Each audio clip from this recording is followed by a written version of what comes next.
got on that Black Power shit. Lamar got on that Black Power shit. Fred was hot in his ass. He didn't like that bullshit, bro. He like, nah, bro, that shit's bullshit. But that's real life, though, Corey, because him and Malcolm X was actually homeboys. You feel me? Oh, yeah? Yeah, in real life, Fred Sanford, they were both redhead dudes, and they used to work on the trains together. You feel me? Okay, He was Detroit Red, you feel me, and Sanford. They used to call Fred Sanford, they used to call Red Fox. They used to call him the Red Fox, and they used to call Malcolm Detroit Red. They actually was homeboys. They hung together. Yeah, they was homeboys. They hung. Yeah, they got a street. They got a street in St. Louis. They got a street in St. Louis named after Red Fox. It's in the hood too. His old neighborhood. No kidding. Yeah. So a lot of that stuff, Malcolm X used to talk all that stuff when he became a Muslim to Red Fox, but Red Fox was a comedian. He smoked, drank, ate pork, fuck a white man. He used to laugh at him like, nigga, you tripping. But they were still homeboys. You feel? No doubt. Hell yeah, no doubt. Yeah. Oh, everybody had a Sharif. You know what I'm saying? Everybody had Malcolm X was the Sharif. He was the homeboy that got straight. Everybody had a Sharif, bro. Hell, even Pac talked about that in one of his songs. You a Muslim now, knowing no more dope thing. Yeah, no doubt, yeah. Mm-hmm. Oh yeah. But that's crazy that y'all had mentioned Sanford and Son, and my man Lamont Big Dummy just passed away. Big Dummy, my man Big Dummy, dog. That's cold too. He died. That's cold. My man Big Dummy didn't check out. Grady was the funniest though. Shady Grady was cool as motherfucker. Man, Grady. I think he used to be smoking weed like on the show. Grady was high. Like, all of them used to be way you could be high that all of them used to be drunk high if you watched the behind the scenes. Right. Grady was cool. Yeah, Grady was that dude, Joe. Shady Grady.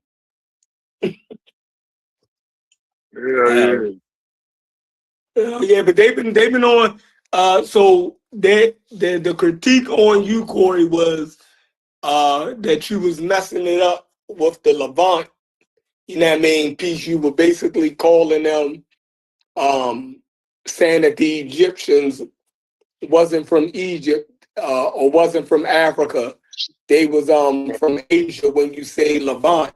But they don't understand that Egypt and the Nile, it was considered a part of the greater Levant area.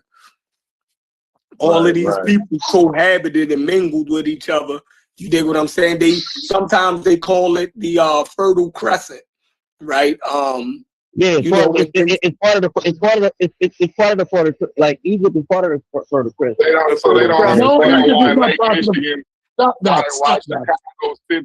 Egypt is not part of the Fertile Crescent. Sits on Lake Michigan. It is part of the Fertile Crescent. It's an extension. It's an extension part of the Fertile Crescent. Yes, it is. In anthropology, real quick.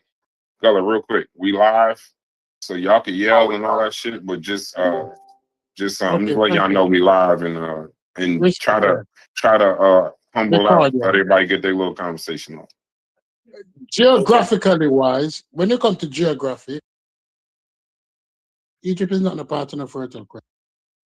That is wrong as hell. Egypt is not part. When you come to geography, what? Make that make sense.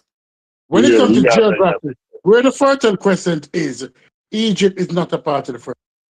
Well, I don't know about that. So he worded it different. I don't know. I don't care which way he worded it. He wrong. He's on his blackology. That's all. I don't know. It's not. Yeah, he's right. It's not part of the. Whoever said that, this must be outdated information. but it ain't the Levant because it's separated by tectonic plates. It's part of the Federal Crescent, but it's not part of the Levant. Even the Sinai have its own plate, so it's not part of that. It's close, but it's not part of it. No, I didn't say the Levant. I said the Greater Levant. Not I know it's not part of the Greater Levant. It's not part of it at all. No part of no Greater Levant either. That's probably an outdated term. It's probably an outdated geographic term. Maybe it's outdated. Listen, When- y'all kill when you me. talk Y'all about kill me history- with the dates and all of this wild shit. When you talk about history, I don't know. Yeah, what because they it's call it obsolete. today. Because it's I don't know what obsolete. they You ain't call gonna it use today. obsolete. It's an obsolete term, yeah. Like you said, like this. The centralized group of Egypt is East African hunter gatherers. Now we go to the dynastic period. The northern ones have more connections with the Levant. The lower Egyptians than the upper Egyptians have more overlap with the Nilo-Saharan group. But at the end of the day, they come from this basal Eurasian mixed East African hunter gatherer group. That's the base group. I don't listen. That right there, fine. I hear you, Gullah, and that was a lot of nuance, and I'm sure that. I'm just saying. I mean, that's what it is. I mean, that's the real. I mean, that's the real. Like that's exactly what it is. Like no cut, no ends, no other shit, no motherfucking Vaseline. That's what it is. I hear you. All right, so let me read this. mm-hmm.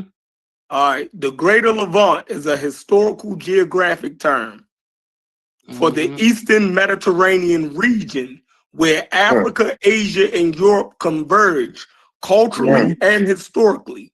It is broader than the narrow coastal Levant and varies by discipline, history, archaeology, and geopolitics.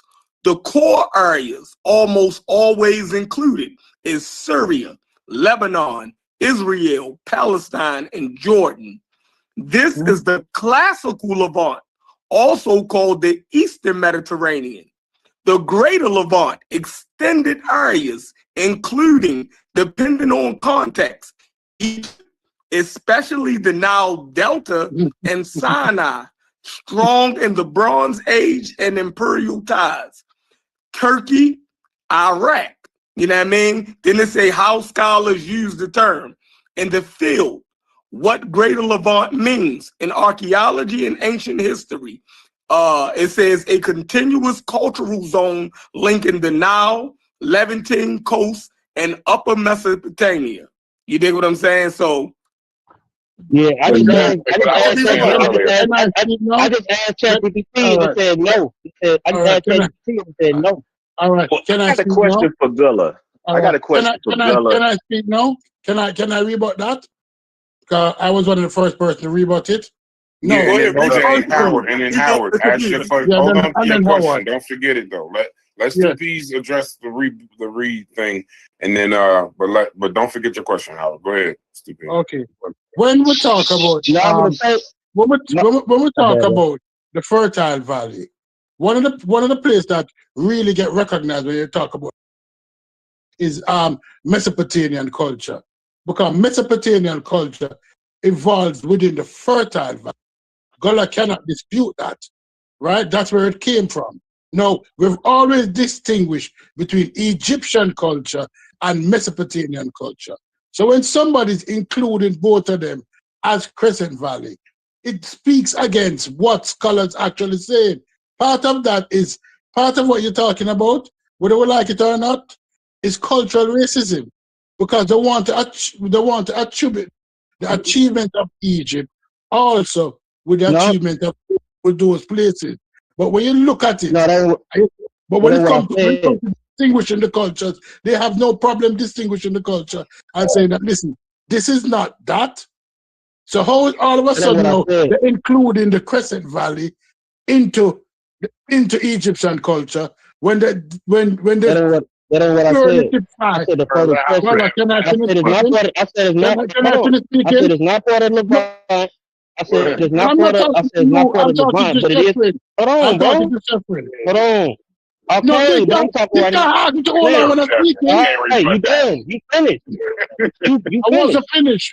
I wasn't finished. Gullah, let him finish. But Gullah, let him finish. Let him you too finish. long, Gullah, bro. I Gullah, wasn't You too finished. long, bro. Gullah, let him You I take finish. too wasn't long. finished. You Let take him too finish. long, though. That's fine. Let Am him I finish. wrong? Is there not a distinguish No. between You multiplication gotta and constant? finish. You gotta Right. finish so somebody else can talk. So Okay. finish. But he broke my train of thought. He broke my Go train of ahead and thought. finish. And I Okay. forget. So let him go because he knows it all. Go ahead, know it all. Tell me what I said about No, I Quran. was no. I didn't say that, but you said you didn't understand what I said. You said so you assume I said. I said Egypt is part of the fertile question, but it's not part of the Levant. The part of Egypt, a piece of Egypt is part of the Levant, and that's the Sinai. Now the Sinai part of the Egypt, part of the Greater Levant, because that's the only part of Egypt that's part of Egypt. And that's only a damn land bridge desert area where only Bedouins and shit live. But yeah, if you want to have it, you can have it. But the fertile crescent, as this fertile land, Egypt is part of that. But no, it's not part of the Levant. Only part of the Levant of Egypt is the damn side now. Well, ain't Okay, the can I get mine in now? Yes, Egypt, but it ain't like no motherfucking damn desert land bridge. Motherfucking Bedouins there, like motherfucking nomads there. Shit. Ain't like no serious. Can I get You mine can in have now, it as you Brian? want. Yeah. Go ahead, Howard. Go ahead. Get your question out, Howard. Go ahead. This is my question, and I'm just a normal nigga. I don't know the difference between the Crescent Valley and the Hexagon Valley or whatever goddamn valley. I don't know. But my question is, given the location of Egypt, are certain people saying that those people did not have any type of connection to what was northeast of them or north of them at all? They only had connections with things that were south of. I know you might have just said that, Gullah, but I want to get this shit in the layman's terms because I believe me just being a normal nigga, I'm just a normal nigga. There was not an invisible fence that stopped people like, oh shit, your skin is not. Of course it wasn't. You need to go back. No, that was Of course it wasn't. I put a whole timeline in the damn chat, but nobody paid attention to shit. And I put a whole damn picture thing too to go with that. But anyway, to even say yes, you do have connection with the Levant, but that doesn't turn over the whole damn population. But yeah, it do. It's a damn corridor. Okay. You know Now, what I'm saying? does that okay? Y'all take pieces of these other dumbass dudes and I got nuances to tell the whole story. I don't have no white and black scenario. I tell you exactly what the fuck it is. You know what I'm I saying? got you right now, Gullah, but you're teaching right now. But let's go slow. Let's go slow, Gullah. All Egypt is mixed. All Egypt is mixed. The base group that's the point I'm trying to get at. Hold on. Okay, goddamn. The, Okay, go hold ahead. on. Go ahead, bro. The base group is East African hunter gatherers that mix the basal Eurasia. Around the middle Heliocene period, you get more derived Levantine people coming in. You know what I'm saying? Around 7,000 BCE to 5,000 BCE. That's when the fucking grains and all that shit start coming in, the goats and cows and shit. But these dudes mix it, so they coming back to, you know what I'm saying, later, but they already mixed with some East African hunter gatherers anyway. I agree with you. I agree with you, Gullah. So they mixed in with their other cousins. Hold on, I'm not done. So walk with me slow. By the time you get to the dynastic period, nigga, you still got the base fast. I'm in the second grade. Your ass up in the eighth grade. The ones in upper Egypt. You talk, bro. He trying to learn, and you going too fast for him, bro. Yeah, you going too fast. He's begging you to slow down, bro. He's begging you. That's why I wrote out a timeline for people to read it. I know. It's simple. I made it simple. It ain't complicated. I made he wasn't simple. So like certain people ain't into that, but like now that we having the discussion, like he actually has a question about it. So like maybe we want to slow down you know what I mean? Give it to him, or just you don't want to slow it down. Don't just say that. Yeah, just slow it down a bit. I agree with you. That's my channel. That's my channel.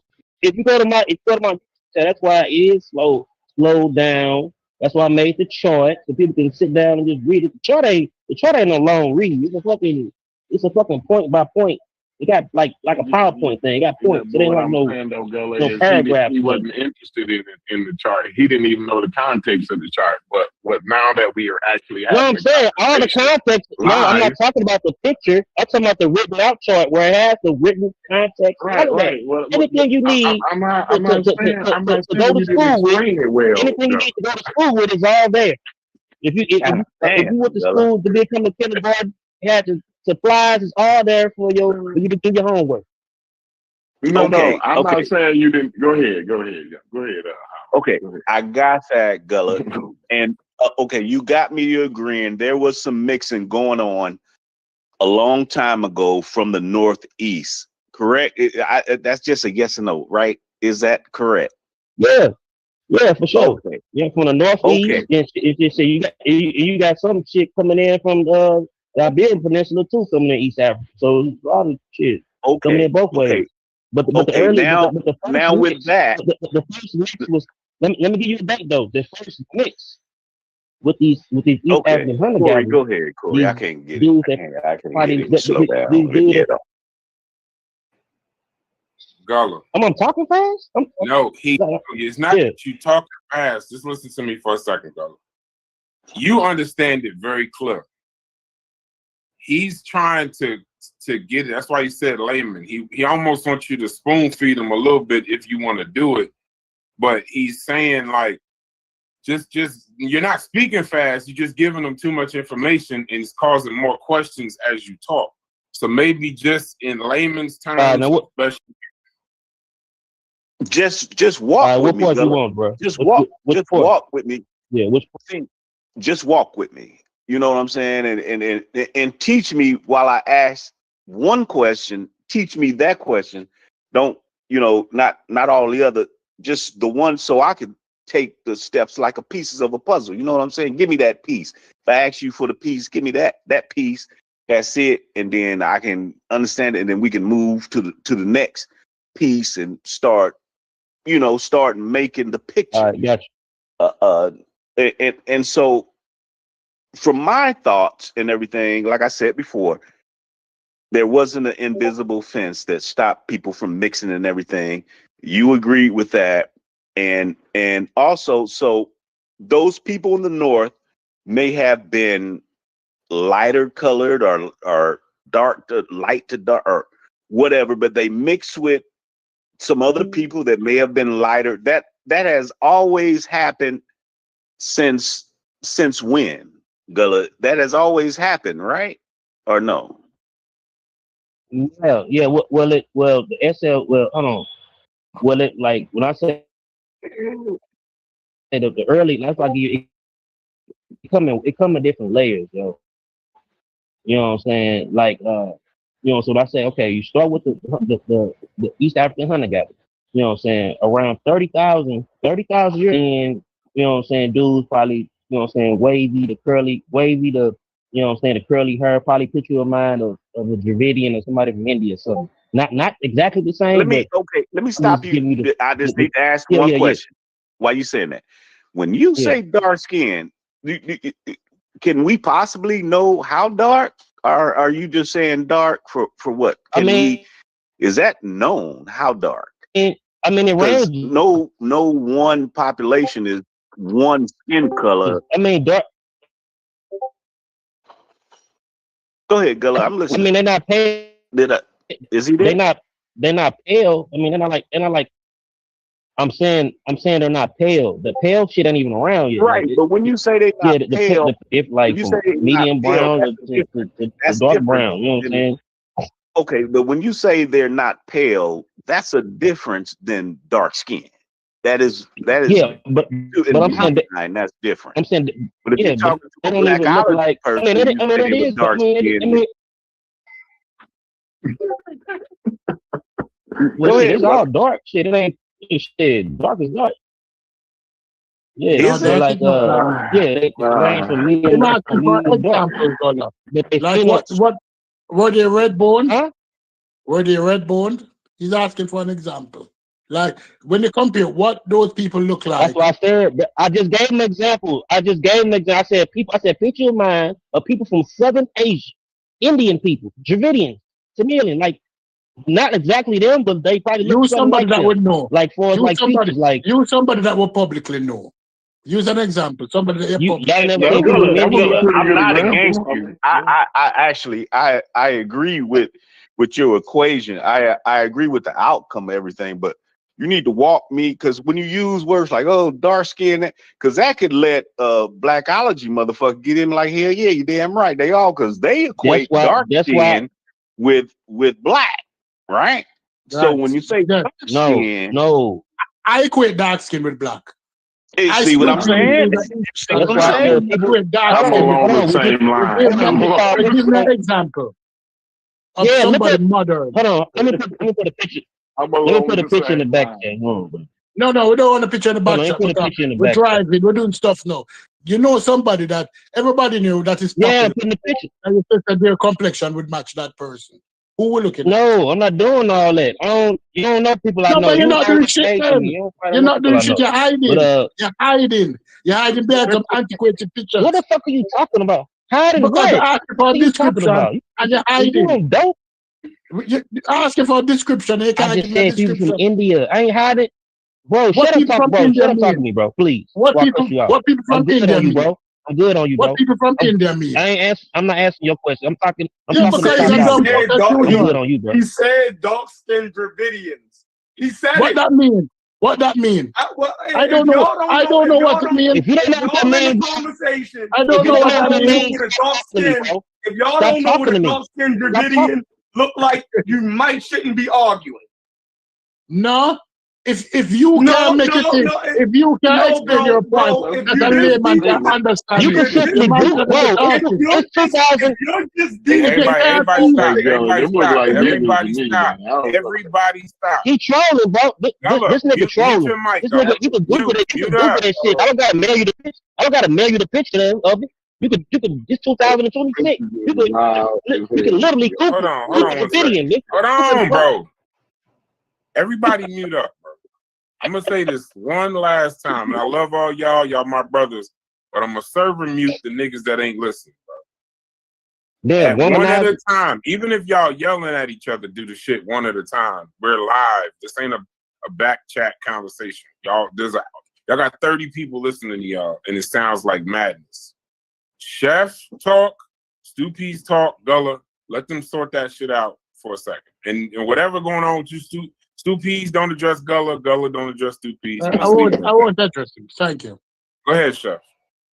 No, I'm just saying he gave you a description. He gave you a people that it could have looked similar to a current people, right? So, like, if we're this deep into the conversation, and he tell you a dark-skinned Dravidian, and you don't know what a dark-skinned Dravidian look like, then maybe you should say, maybe I shouldn't be arguing.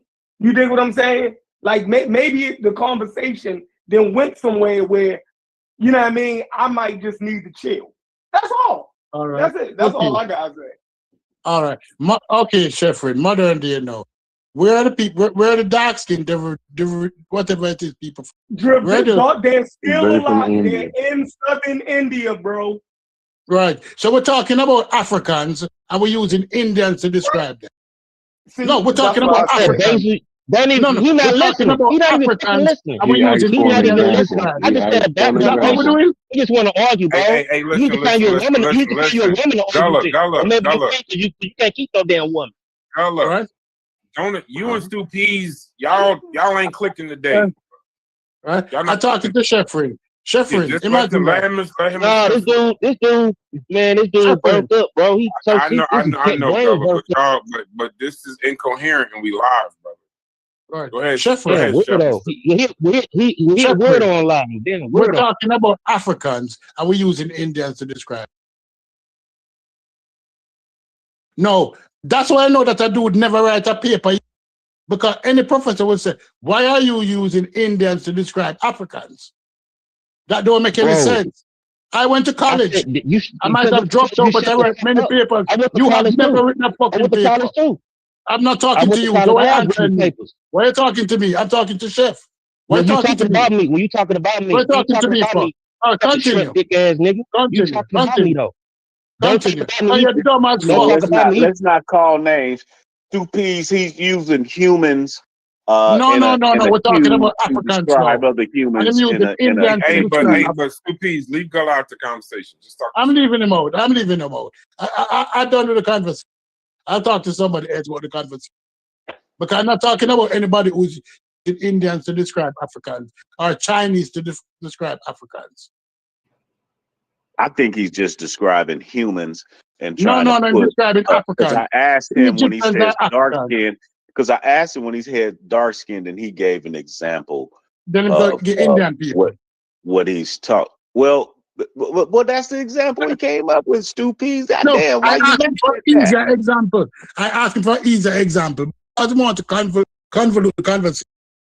Him go all the way into this Indian Maybe people. he's saying they No. look more like those people than West So them look more like Africans. Indian. Maybe All right, okay.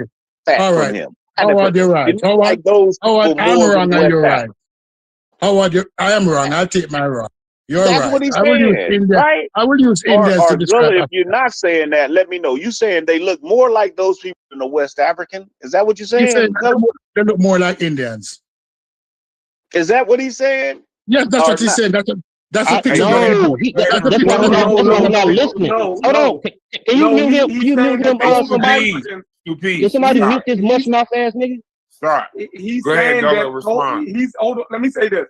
He's Go ahead. saying that those Indians look like those base group of Africans. They look closer to that. Not that that the Africans look like the Indians, but that base group of East Africans at that time, the Indians look more closer to those Africans. That's what I got. That's what he's That's saying. what I got from him. Hold on. I didn't even say.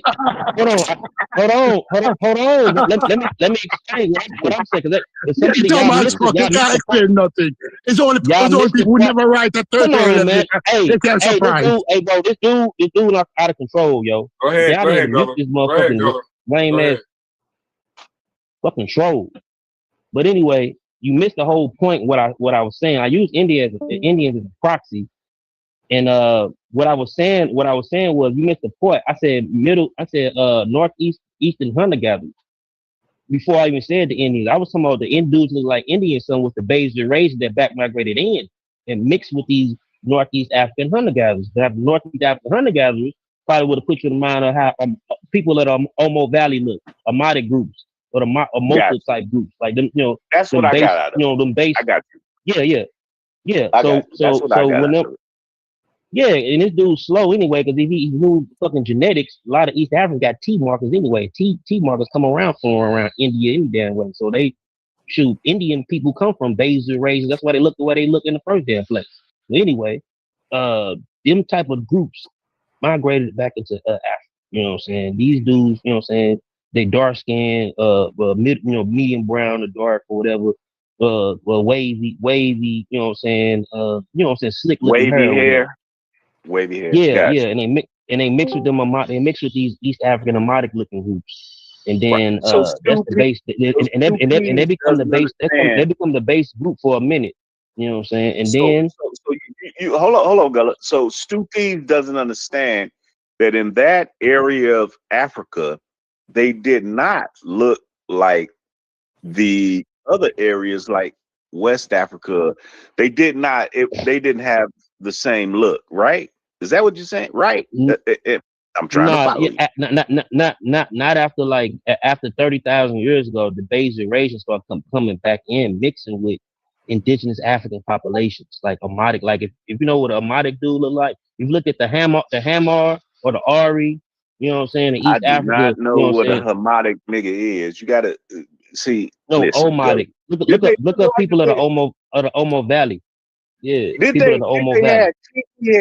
they have kinky hair and look like you or me, or did they look different? I mean at that point, before 30,000 years ago, some of them groups probably would look similar to indigenous Africans, like because they all branched from the same group. Northeast African hunter gatherers are the ancestors of Nilo-Saharan, early proto-Niger Congo speakers before they migrated west, and they the ancestors of early Afro-Asiatic groups which was look something like the Omotic speakers, who are the earlier or the most basal Afroasiatic population or group. They're the first ones to split off, so they carry the oldest genes of that original Afroasiatic population before they start mixing with basal Eurasia.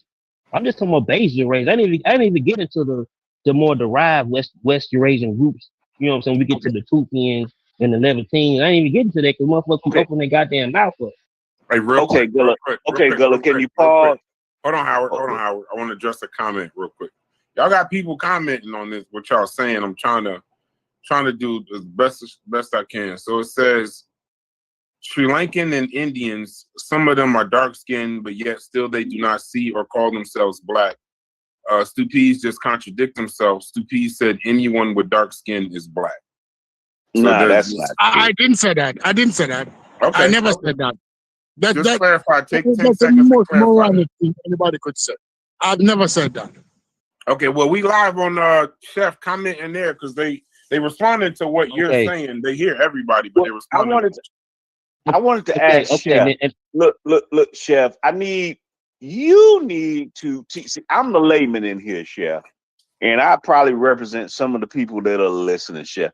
You need to go to explain to me this damn difference that we're trying to get out to everybody.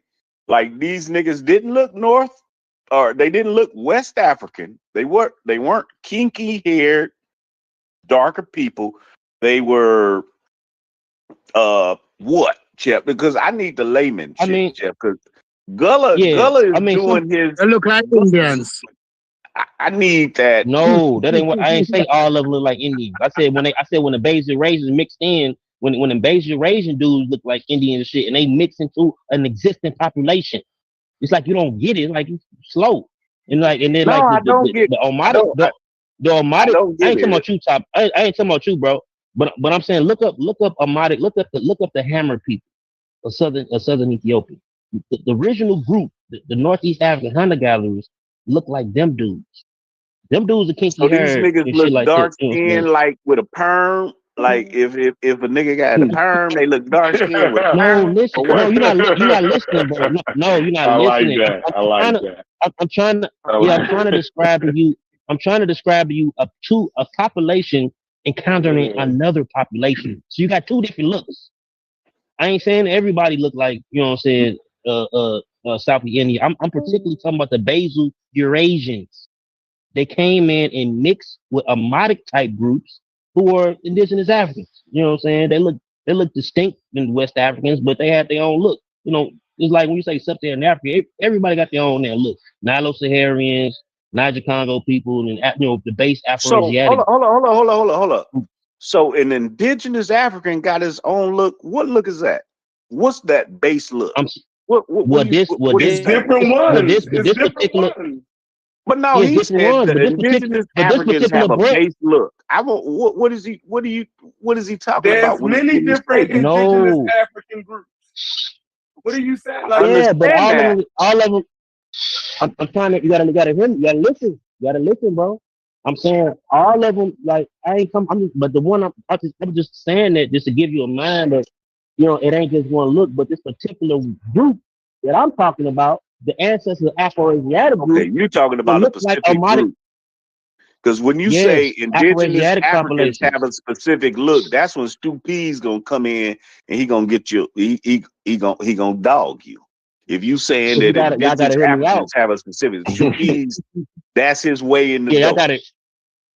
Y'all gotta hear me out. Like I'm pretty sure when he went to school, I'm pretty sure when Stu P's went to school, when somebody having a presentation from the class or teacher that allow you to interrupt a motherfucker while he's having a presentation and they spit it all out until the end.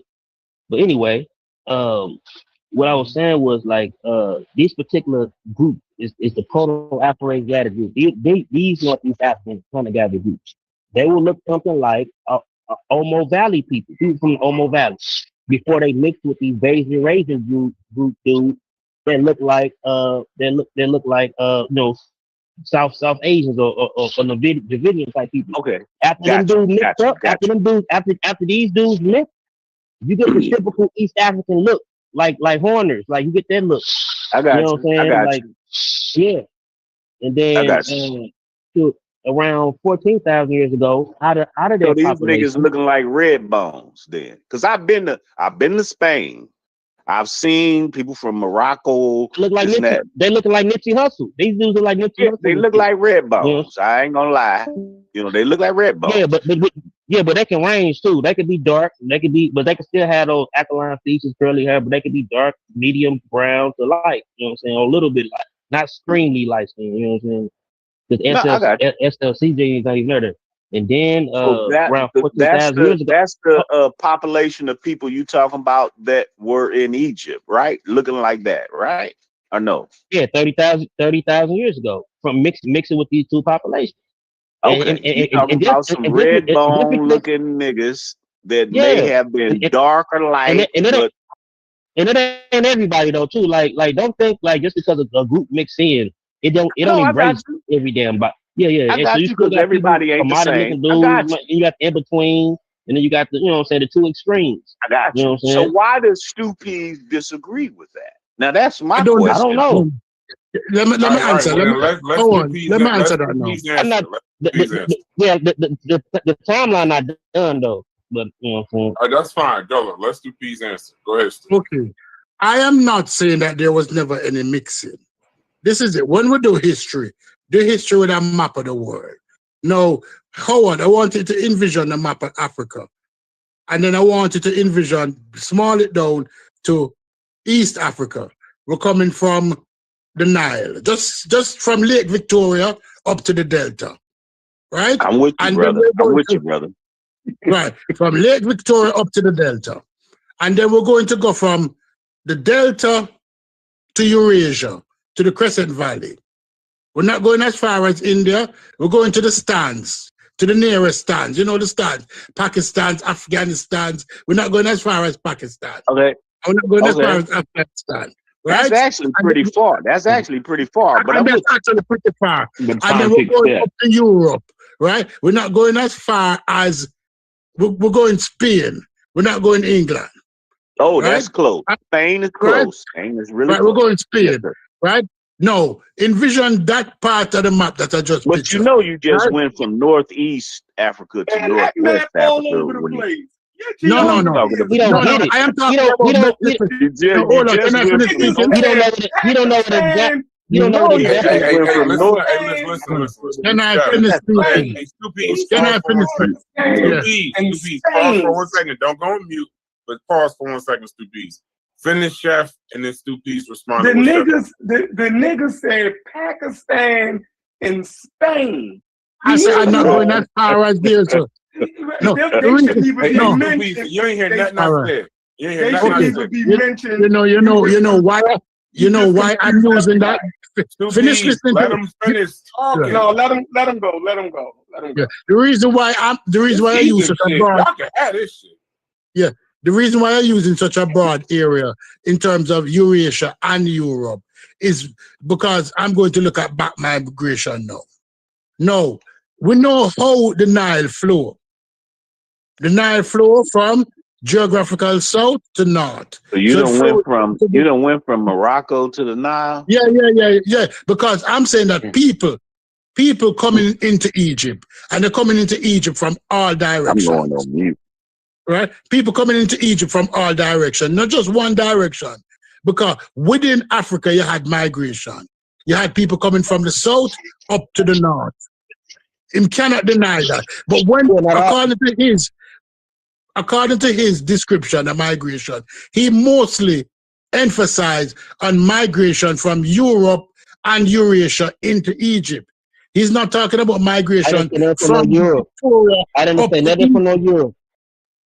You know, Europe and Eurasia. You don't listen. I believe you bro. Hold on. Hey, listen, real quick. I hate the conversation, but I really hate how it's being presented. First off, happy Black History Month, right? Moving on, let the man finish. Howard Gullah, mute out. Let him completely finish his thought, and then y'all can come in after that. This sounds brother. All right. Yes, sir. Okay. Yes, sir. Thank you, everybody. Now, since I never mentioned Europe, let me take out Europe, let me take out Spain, let me take out all of that. let's just use Eurasia. People from Eurasia coming into Egypt, but people from Middle Africa, Central Africa, from Lake Victoria, following the Nile, which would be one of the easiest part because you're following the flow of the Nile. And the flow of the Nile lead you right up into the Delta. Now, if we overlay Lake Victoria with the skin map, we find that dark-skinned people, according to the skin map, very dark-skinned people were always following the Nile going up to Egypt. I have no problem with mixing. My thing is that the mixing, what he's talking about, and these people 30,000 years ago, right? Because when people were back migrating, it was easier for you to get more numbers coming up the Nile to the Delta than coming from Eurasia. Because you're following That's an not true. easier path. That's not true. How you know that? You made that up. It's not a population number. Because made that up, yo. Like the Nile from its source to where it empty out at is not an easy track, right? That's not easy. That's for trucks, but not for foot. No, for trucks, I'm saying, hey, they got natural cataracts, bro. They got natural cataracts and swamps. They got a large area of sud that goddamn that goes through a whole country. It's not just you're not just traveling from Lake Victoria up the Nile. No, not even walking, not sailing, not walking. Tell me why not happening. Why not happening? Why not happening? Natural he got boundaries. And you're saying that there's no natural boundary from Eurasia into Egypt. There's a lot more. There's a lot more areas. Yeah, they right there. They right there. The Bayesian races are right there, like in Arabian areas, bro. These ain't modern day Arabians, you know. These Bayesian races. This is 30,000 years ago. These ain't modern. Hold on, Stu and Della. I ain't never heard DQ participate in this Egyptian conversation. This shit throwing me off. What is you saying, DQ? I've heard it for years. We all know that the southern part of the Nile coming out of Nubia has the cataracts. Cataracts are natural occurring boundaries and borders that the Nile River had. You can't just flow a boat and think you're gonna end up in motherfucking Delta. Hell no. Everybody know that shit if you're using logical and rational methodology. All right. Yeah, and spread out. Everybody ain't. It ain't like no damn highway. People ain't even riding on horses. The camels ticket. People are settling, and they settle as they move for years, even centuries, before they even move on to the damn next spot. He thinks he got a damn fantasy mentality. It's crazy. All right, and I'm listening to you now. I'm listening to you speak, and I agree with you that people settled and they moved further, and then they settled and they moved further. Wouldn't it be easy to settle among the banks of a river than to settle in a desert to move into Egypt? No, that's dangerous. It's dangerous where? Yeah. That shit dangerous. You know, animals, other tribes, that is dangerous as hell. You talking about uncivilized Africa 30,000 years ago, bro. You think it's safe near a river where all the animals gonna be? Nah, they didn't do that. Yeah, then you got different seasons. You got different seasons where the Nile is more dangerous because of the tide and the monsoons and shit. You don't even understand the climate and the geography, bro. You just talking. I'm talking about, you're saying that it's dangerous. And I'm talking about 16,000 years. No, can I finish? And I'm talking about people. I think you need to take a class on ecosystem, Joe. Can I finish speaking? You don't speaking? understand ecosystem. No. Can I finish speaking? Right? How long do you think you're supposed to speak with 8 other motherfuckers on No, because I'm addressing a topic that I made. Because you're saying that it's dangerous. And I'm telling you, human beings, I'm saying that human beings 16,000 years ago, between 16,000 and 10,000 years ago, hunt woolly mammoths into extinction. So animals were never a problem for human beings. Human beings, when they're coming over to the Americas from the Eurasians, have hunted saber-tooth tigers have hunted woolly mammoths. So when somebody used the excuse, It was a combination. hunting, It was not just the hunting. It was a combination of things for the woolly mammoth. what's Go the ahead, combination of things? A river with Yeah. water? Because I know it ain't nothing but bullshit. No, What are people you saying that saying? human beings That was never a good circle among the example with the banks. woolly mammoth, though. Yeah, and it wasn't just the hunting because the woolly mammoth was adapted to the damn ice age. When that ice melts, I'm what you think gonna happen to using the them? woolly They're mammoth. gonna die out.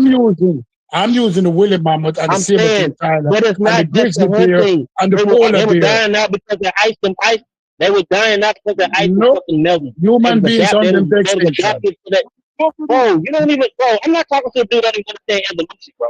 You don't even understand natural selection. Are you saying to me that human beings didn't hunt with the mammoth to extinction?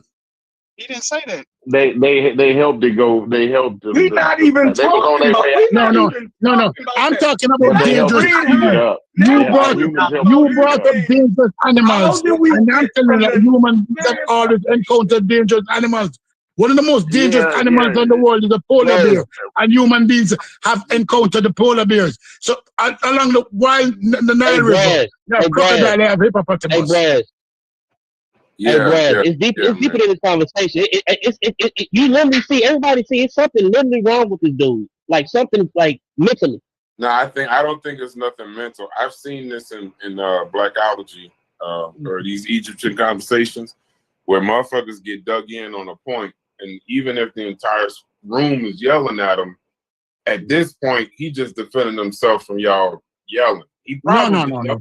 Well, I think hold on. I think he Madden. would almost concede some of the point, but the shit is so I don't contentious. understand that. Because now we're talking about polar bears, and I thought y'all was talking about Egypt and shit. I don't know what the fuck. No, so because I didn't get a chance to finish, I'm saying that human beings but have hold on, always. Stu, before you get started, before you get started, hold on, before you get started, I gotta say this. Hold on, Chef. Before you get started, Stu Bees, you gotta find a way to condense this information down, because I know you feel like you're not talking, but you talking. They not try to make it concise and quick, because there's other people trying to talk. That's why they keep trying to cut you off. So and leave the woolly mammoth out of it, Stu Peas. Don't say polar bear no more in this conversation. But go, try to get your shit off, but get it off. Pause as quick as you can. Quick as you can. We're not trying to make children here. We're just trying to get off. Pause. Go ahead. All right. This dude minimized migration from within Africa, from the Victoria up to Nile. He's always minimized it, right? They talk about the cataracts, and they talk about all of this and all of that. We're talking about people on foot. People have always historically settled on the banks of rivers everywhere in the world. People have always encountered dangerous animals and have still survived all over the world. I was giving an example, and I'm going to give that same example. But so when Sheffrin said, oh, it was dangerous, existence for human beings has always been dangerous. Migration has always been dangerous, but yet still he minimized migration from darker skinned Africans, from areas according to the skin map where darker skinned Africans would have lived up into the Delta. Because darker skinned Africans are not as intelligent as lighter skinned Africans when it comes to find Egypt. I'm done my argument. All on have a breadbone mentality. Don't even know how bad people have it is, bro. We Walk talking and about watch the light skin man. They all overnight. on the You dude got a fan romantic ass mind. Hey, Gullah, hold on one second. We heard you, Gullah. Hey, Chef, I just want to let you know the chat, and then I'm going to go to Corey. The chat is literally blaming you for all of this, bro. They said that you one night last week, your ass went live, and everything that happened after that is your fault, bro. I'm just letting you know. So you can read in the chat and go defend yourself. But I'm just letting you know I'm going to defend myself because I ain't talking to CPs no more. Yeah, they laying this at your feet, brother. All these shows is your fault, bro. Go ahead. Oh yeah, hey, I'm gonna tell you right now. I ain't even reading the chat, but all this shit Chef fault. Yeah, I'm just glad it's somebody's fault. All this shit Chef fault. Go ahead, Corey. Oh, I see it. I don't even know what I was. Yeah, I forgot. It wasn't. It wasn't important. It wasn't important.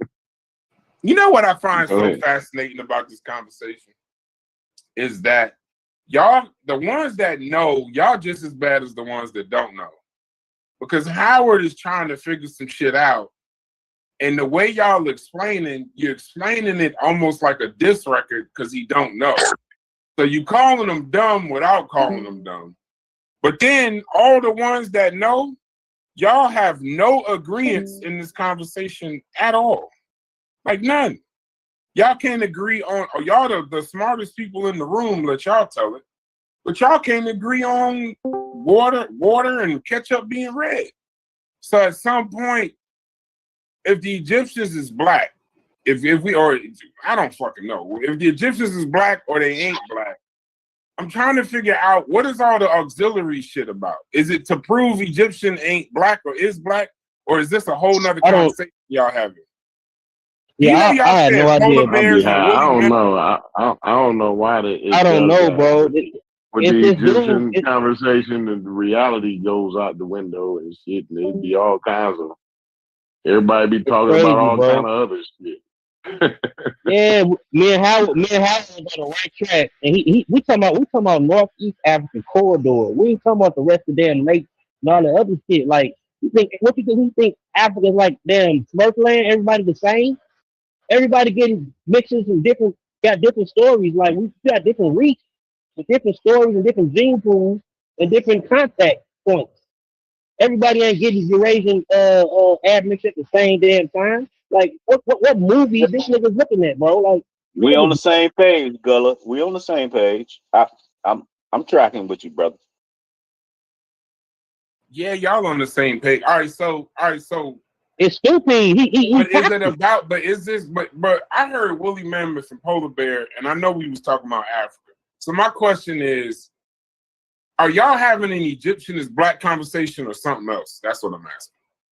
Or is this a separate conversation? Who knows? Is this like a Mediterranean? I don't know, bro. Who knows? I know, like, bro. If you think otherwise, but I think serious as an educated person, I think something is wrong with that dude, bro. He got an issue. Like, what's wrong with him? You heard how he handled his women, bro. Like, he got issues, bro. It's deeper than Egypt. Like, he can't even motherfucker comprehend straight. He saying shit motherfuckers ain't saying. It's like retarded because he be talking in his damn head and not listening. What's wrong with it? You just want to be the motherfucking coke master or something. yo. Well, some people are more versed in areas than others. Hey, Corey, in the chat. It's a nigga dead serious. I don't know who Egg Beats is. Be a funny motherfucker. It says, dude is a government agent who started this conversation to distract us from the Epstein files. Right. Y'all funny as hell with this agent shit. I hope I never make it to the status of being an agent in the conscious community. Because when y'all get mad at a motherfucker, either you start calling them pedophile or some crazy shit, or at some point that motherfucker worked for the CIA. The CIA got so many employees, it's ridiculous, bro. That's where the budget going. That's why we can't have universal health care. The CIA they sitting in a room and the CIA saying Sadetta must be stopped. They actually focus on Sadetta like he Gaddafi or some shit. This shit funny. I don't know. I'd like to, as every time I want to participate in these kinds of conversations, I go right to this. I couldn't have this conversation more than once. I couldn't, because I don't even think y'all talking about Egyptians being black at this point. I think y'all might be, the title is Underqualified and Uneducated is a Bad Mix for Black Egypt Conversations. And the banner says, personal beefs, grifting, and snake oil everywhere. This is not scholarship that they talking. All these conversations fall under personal beefs, grifting, and snake oil. At some point. It even when it starts, it'll start with a slide. It'll start with good information. and the shit will finish with somebody an agent, somebody a pedophile, somebody a drunk, somebody on drugs. It's never. This is some personal shit. This is just some personal shit, and rather than just spend an hour calling somebody a piece of shit, they just trying to make them seem dumb. Well, we started with the before you hit the button. We had started with Unc's critique of Corey's statement that when you're talking about Egypt and all of that, you're talking about some Levant niggas. You feel me? And then we went into, is there anything true about what Corey, is saying about the Levant? So, man, Gullah has squared off about the Levant and what is considered. I said it was at one time considered part of the greater Levant. So it was in the conversation of the Levant. So we argued about that, and then Stu Pease disagreed with it, right? And then when I say other names that get thrown in that connects that part of Africa to Asia is like the Fertile Crescent, and then he disagreed with that. You dig what I'm saying? So, and that's when you hit the button. You know what I mean? And we never got back to those 2 points. So go back to that there, Corey, if you could talk. So when you say it's so people don't even agree on that statement. I don't know what that means, but since they all started from that, I'm assuming that's a disagreement between you and Dude. So if it's all started from that, what are you saying by saying that statement, the Levant thing Chef was just talking about? And then I guess, Chef, what is is Corey wrong? Is he incorrect? Is it too broad? Or what? Like, why is that? It might be too broad, and it misses the point. But it speaks to his argument, right? Of saying that these people was all kind of mixing in the same type of people. We call it now MENA. If you look at it, they call it MENA now, the Middle East and North Africa. So even now, they still use a more updated term, right, that the Greater Levant was using. You know what I mean? So, I mean, like, just because the term is outdated, it don't mean that it wasn't speaking of something specific. So if I read something from an older work and it talks about the Greater Levant, I'm smart enough to know that they're talking about MENA now. You dig what I'm saying? That's just like if I read something prior to 1960 and they're talking about the word Negro. I know they're talking about the Black Africans. You dig what I'm saying? Like, I know I can read a J.A. Rogers and know what the fuck he's talking about. I ain't gonna say though all of his information is wrong because we don't use that term no more. No, that term was talking about who we're talking about now as sub-Saharan Africans. You feel me? Like they just don't use that term no more. You feel me? So I mean, that's how I look at it. But people think that you can't use those old terms no more or understand the anthropologists who used it back in the day, right? Like, no, you can still read that shit. That shit is still informative now. You dig what I'm saying? That's like Darwin used certain language, right? Everybody loved Darwin though, right? But he used certain language that we wouldn't use right now. You wouldn't say that all of his shit is outdated because of the lexicon that he chose to use in the 19th century. You dig what I'm saying? But that's my point. Oh yeah. And to like me. Oh bad. Go ahead. Gullah love this shit. Love this. Well, and so to my point, and Sheffrin actually nailed it too. But to my greater point, right? The reason why, and I understand that it's that I'm using it broadly. That it's broad, right? And that's kind of the way that I'm using it. It's purposely the way that I'm using it. Because I like to distinguish now, because Africa, I always say Africa is the most diverse continent on the planet, right? So my question was always not whether they was black or not. Really, that's not really. I never really came into it for that. Although I don't think they was black, right? I just always wondered. I began asking the question, well, why is we even concerned with Egypt? Because we from the Bight of Biafra and the Bight of Benin, right? That's a geographical area. Now it's a very broad. See, my thing is very broad, right? So we're from a way different region, right? And we can say, oh, well, everybody, yeah, I'm using the broad term here. We're from the Bight of Benin and the Bight of Biafra, right? Why in the good fuck is niggas arguing and concerned and changing their names to some niggas that's way clear over here in the Levant, right? My nigga Corey. That's why I fuck with that's this. That's why I'm concerned, right? And then so the argument goes further. So like when you can't be honest and say, okay, yeah, you're right, fine, we are way different niggas than them, right? But we just like them niggas. Like, look, that's the honest thing. Like I would have shut the fuck up. You would have never heard me say another word if they would have just said that. Yeah, I understand, Corey. Yeah, we different niggas than them. I understand that. And I understand the diversity of Africa, right? We just like the niggas. We like what they did. You know what I'm saying? We like those kind of Africans, right? So, but they don't do that, right? They got to be dishonest and flim flam and hem haul around. And I ain't saying what I am saying, but I did say what I said, and it was on YouTube, and I said it, but I'm gonna act like I didn't say it and all the bullshit, right?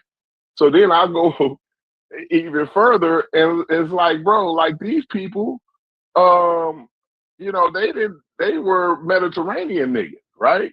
You know what I'm saying? Because look, I try to explain to them like about the Eastern Mediterranean basin, right? So when you got that Eastern Mediterranean basin, it's very easy to trek up and down that little coastline, right? You know what I'm saying? And what I'm saying is, it's even in the Bible, right?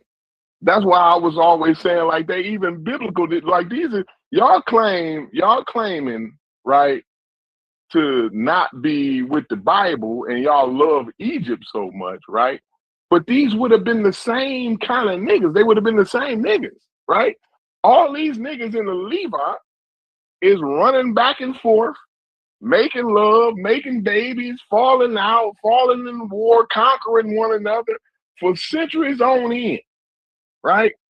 They writing about it. They write about it extensively, right? And so this is what I'm saying. Like, it's obvious that this is a region, right? And this region that these niggas is from is not the region that we from. That's all I was saying. Like, I don't like whether they was black. I don't think they was black, but that's not a concern of mine. Like, I don't really give a shit about whether the Egyptians was black. They wasn't my type. They were not my people. As a matter of fact, they helped out doing a lot of they was a part of the trans-Saharan slave trade, as far as I understand. Now, somebody might can tell me, well, no, you lying or you got that fucked up, and I changed my mind on it, right? But as far as I understand, right, they were had some dealings as far as the trans-Saharan slave trade goes on. So, like, I wouldn't. Why am I giving a fuck about these niggas? Like, shit. Why am I revering anything about what these niggas did before I revere West Africa? Why would I pass up West Africa like these niggas say on live TV? Well, we fly over West Africa to get to Egypt so we can take Egypt back from the white man. That's what I'm arguing against. Taking Egypt back from the white man. Like it was ever you niggas, right? You niggas is from the fucking Bight of Biafra. Let them Egyptians take Egypt back from the fucking white man. You got shit you got to worry about over here in the Western Hemisphere. That's your problem. Not over there in the MENA. right? In East Africa and Asia and all this old shit. You know what I mean? It's wild. But go ahead.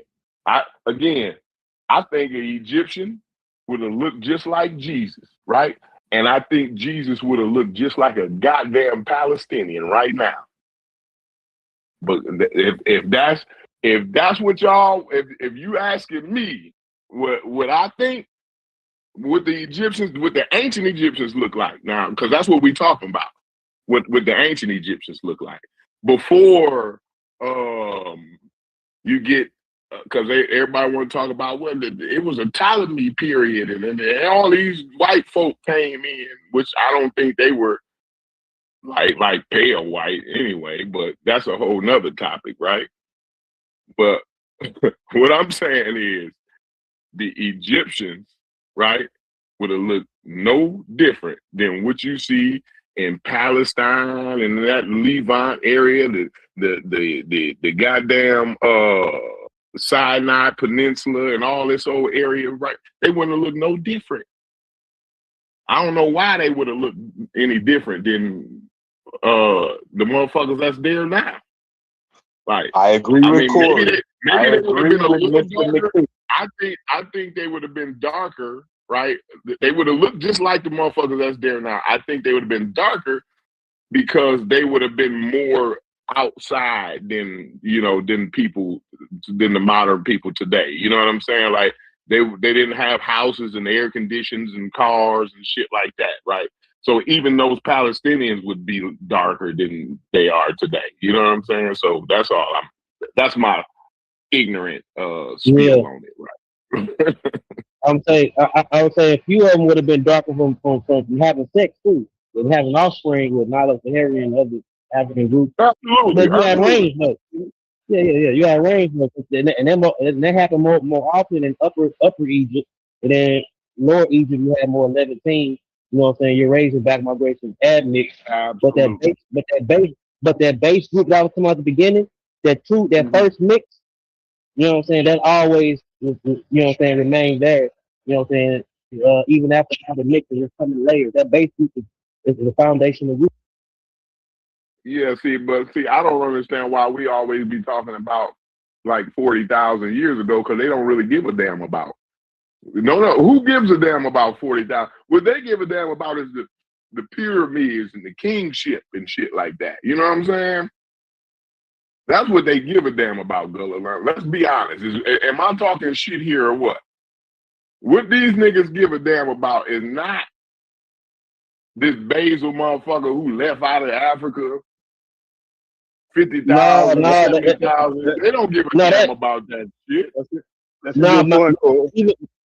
but even the Levantine component, the SLC component, when that came in, when the goats and sheep came in around 7,000 BCE to 5,000 BCE, that's when they began getting lighter around there. Not saying that they overturned the whole population, but you still have corner looking type niggas even of the day. You go to Luxor, Upper Egypt, whatever. But that Levantine shit, that shit that they say they came in and during the Arab period, that shit came into the middle damn Neolithic. Hey, that was about 40,000, wasn't it? Go ahead, go. Mm-hmm. When they had the earlier back migrations there. 30, 40. Mm-hmm. He on mute. Hey, so go, Corey, somebody asked, and I'm gonna go to you now. Somebody said, I wonder if Tunisia, Morocco, and Algeria did what the ancient Egyptians did. Would African Americans claim all of Africa, or would they just claim where they originate from West and Central Africa? Is that a cogent point, or is he just talking shit? I really don't know. I think it's a good point. If I'm hearing it correctly, I may not be hearing it correctly. He's saying like, why you niggas ain't worrying about, you know what I'm saying? Because the niggas in Tunisia don't look like. Have you seen niggas in Tunisia and shit? Like they don't look like me. I'm just gonna say that. You know what I'm saying? Like, so why y'all ain't worrying about that? Why y'all ain't trying to take that back from the Arabs and shit? You know, it just don't make sense to me. You know what I mean? I believe that's what he's saying. I could be wrong though. Hey, can I add something real quick? I would say the reason why. What's up, Hold bro? on, let me say something That's real Ngozi? quick. Just real quick. I ain't gonna be that long. The reason why using Negroid and shit like that is problematic. We know what you mean, you use it, but it don't give the diversity no justice. When you say, oh, these Negroids, they don't even give your ancestors justice. We come from Woodland, Savannah, and Niger Congo Africa. We don't come from Nilo Sahara. We don't come from Khoisan. Which Negro are you? You know, you're saying Negro, that's a broad, colloquial term because these groups don't even ain't related. Damn, Nilo Sahara is just as different from Niger Congo people as the motherfucking India is to the motherfucking East Asia. You know what I'm saying? These are diversity. Like you say Negro, they don't tell you anything. We come from the Negro. What you want? You come from Niger Congo, Nilo Sahara, or you come from the Armada group. So like that Negro shit, that shit out there is obsolete and it's problematic to the conversation. Okay. Is that you said that's Ngozi, Chef? No, I'm right here. That's not Ngozi, I don't think. No, I'm right here. No name. That is Ngozi? Okay, shouts to you. No, I'm right here. No, that's me right here. I didn't say nothing yet. Shouts to you, brother. Shouts to you. Peace and love. I didn't say anything yet. Oh yeah, so my thing with the Negro, right? I think it gives I think when the Egyptian conversation is had, we are having the race phenotype argument more than anything else. Now the nuance and stuff that y'all talk about is great, right? But that's not what the majority of the people that's listening are trying to ascertain out of the conversation. Right. They'll admit, yeah, I get the diversity in its different groups, but is they black? Is they Negro? So that's what they're doing. You know what I'm saying? So that's what they want real. They want to get to the bottom line. They ain't on us. Them niggas need to grow up. That ain't on us. These childish motherfuckers need to grow up. No, it is on us because that's what they come in the air. You feel me? That's what they come in the air. Hey, you know what I'm saying? That's what we're talking to. Can I say something right quick on this subject? Go ahead, get yours. So let's just make it plain flat out. When motherfuckers talk about niggas or Negroes, they talking about black Africans. Primarily people that we descend from, West and Central Africa. Let's just be honest. And the Egyptians was not that. The Egyptians was not that. Even when you go back to the pre-Proto-Neolithic culture, them people was highly admixed for a very long time. And libertine, North African libertine, should be the best proxy that we use for those people. We talking about even the stratum that was really related to later Tyrians, or even like you got to go all the way near Aswan, where you find a little higher component of Nilotic layers of signals. Even the Badarians at that time that was distinct from the ones further north were highly admixed. You can look at the old studies from 1971 and they talk about the morphologies and they like to say shit like intermediate and all that. That ain't nothing but a Natufian-like population that's already been lingering in those areas for a long time. That shit stretched from the Sinai all the way to Morocco, the Skeret Rosie population. So what I'm saying is that when people talk about that, they wasn't that. They were not us. They wasn't highly Nilotic in the sense of what we see in the sense of Dinka-like populations. They would have been very close to the people that you see in dynastic times, beginning dynastic times. They would have been very close to the people that you see in Egypt today. And people are trying to take those people away from their heritage and history. So the blackologist is trying to say that they were us or some type of black people. And they like to linger things in and blank open. Brother Ngozi, can I pause for a second? That had to be clear as fuck, but go ahead. Not locked it. When you say they were not highly, not locked it. Does that mean they were not highly West African looking? What does that mean? No. Hold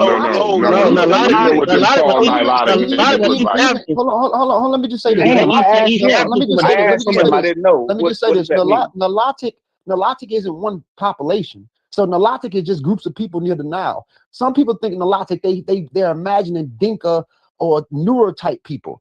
But when you look at the studies, when they see Nilotic, these are just populations near the Nile. So that doesn't mean Dinka-like population. Oh, you said Nile-loctic. Okay. Yeah, Nilotic. So I'm not talking about I'm not talking about like Dinka or Noor. So even when you go towards the Upper Egypt region, right? A lot of the population would have had indigenous autochthonous, more like a Tokahori segment in there. And then you might find Dinka-like segments in other areas, but it wasn't the majority. when it comes to Egypt. They were already filtered and mixed with Neolithic Levantine populations, even if they were darker. So my best proxy that people should use for Upper Egypt is northern Egyptians look like Palestinians. Upper Egyptians look like people in Yemen or Socotra, or the people that you see there now. They would have been dark. They would have been nothing like Dinka, nor even if they had tropical limb proportions, which is long limbs. The body breadths, when you look at the shoulders, would be distinct from the limb proportions. So these people, these authors, that's why I caution everybody, like especially when it comes to Western academia, because they talk in circles where it doesn't really end it.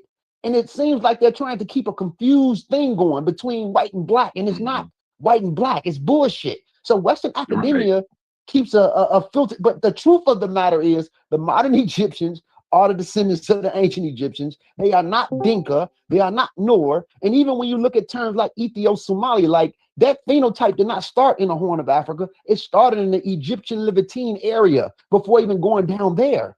People are playing games. That's just the bottom line.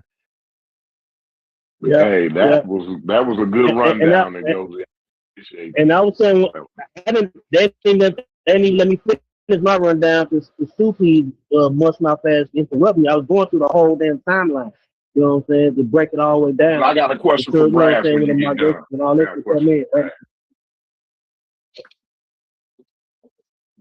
Go ahead, brother.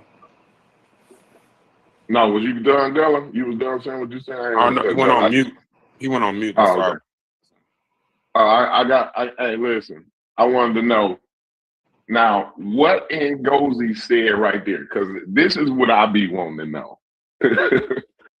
What was that clear to you? Because to me, that was crystal. Like you could, if you got any questions Even after if you that, don't like know the word, whether even he if you don't know wrong, the word, wrong or not, I'm about to say, I was about to say that. Hold on, but so Brother Ngozi, if I'm not mistaken, Brother Ngozi is the E1, B1. That's the guy, right? Yeah. All right, so my fault, and that's no disrespect. It's just I don't really know these people. Bro. It's okay. Yeah, it's okay, I don't know the people, but it's okay.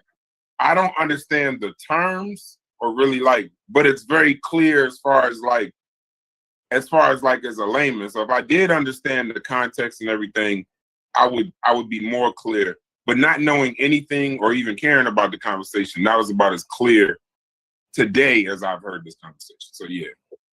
I don't even need to know the term. I don't even need the context. That's just like a bare bones. To me, if you're fighting that, then you just got a problem with Ngozi.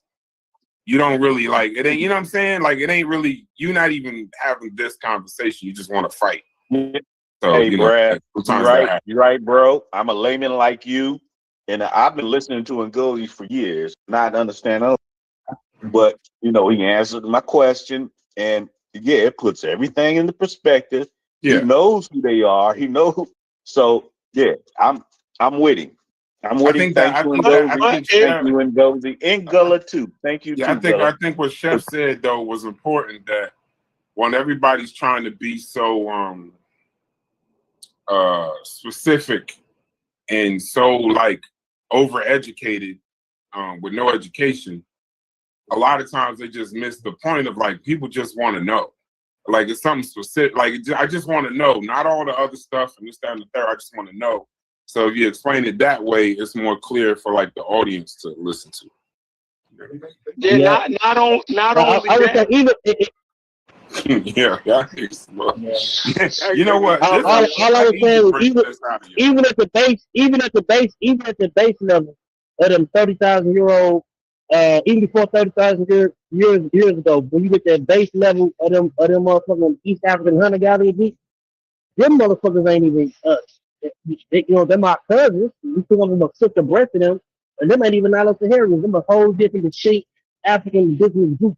There's not even left in the first place. That's why I was breaking down all the way down from there. That's right. Going through the timeline. Yep, that's right. They already went through genetic drift. So the bottom line, Egyptians were far away from us. On the PCA or any scale, they were not us at all. Even if you had something that was darkly pigmented in skin tone, morphologically, they still would have fell in line with us in phenotype. They wasn't us at all, bro. We were far off from these people. I'm talking about far off. I'm talking about 40,000, 60,000 year separation. Homo sapiens diverged all over the continent at a 315,000 year mark. And then they're going through a bunch of genetic drifts independently. So the populations that make us up already had set layers that also had multiple genetic drifts and other things, and found effects even within our own populations, distinct from early North Africans. Man, my shit just died. We can hear you. Yeah. And that's the only group that connects us to the group. It's an old ass group that split off in a different direction. And that's a long time.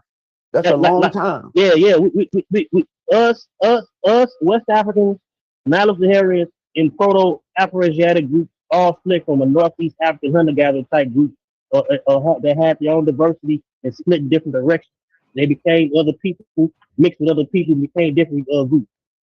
And that's like 60,000. That's like 60,000 to other layers of time, way before. We ain't got shit to do with them people. It's like fall, bro. So Ngozi, the question then would be, and this is to the panel, but start with Ngozi. So then, if it's, you sound very clear, you sound very confident, you sound very concise.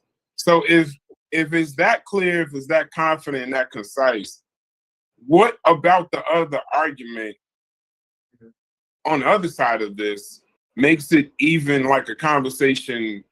Like, where's the confusion per se? Like, how is this conversation lasting so long, or are people just talking to each other? I think that there are deep personal beefs in between. This shit is not complicated when you look into it. It's deep issues going on amongst the Black community. And to be honest with you, niggas just don't like each other. We got different groups, more science, and we like to keep up the confusion. In the underground world, this shit sells, right?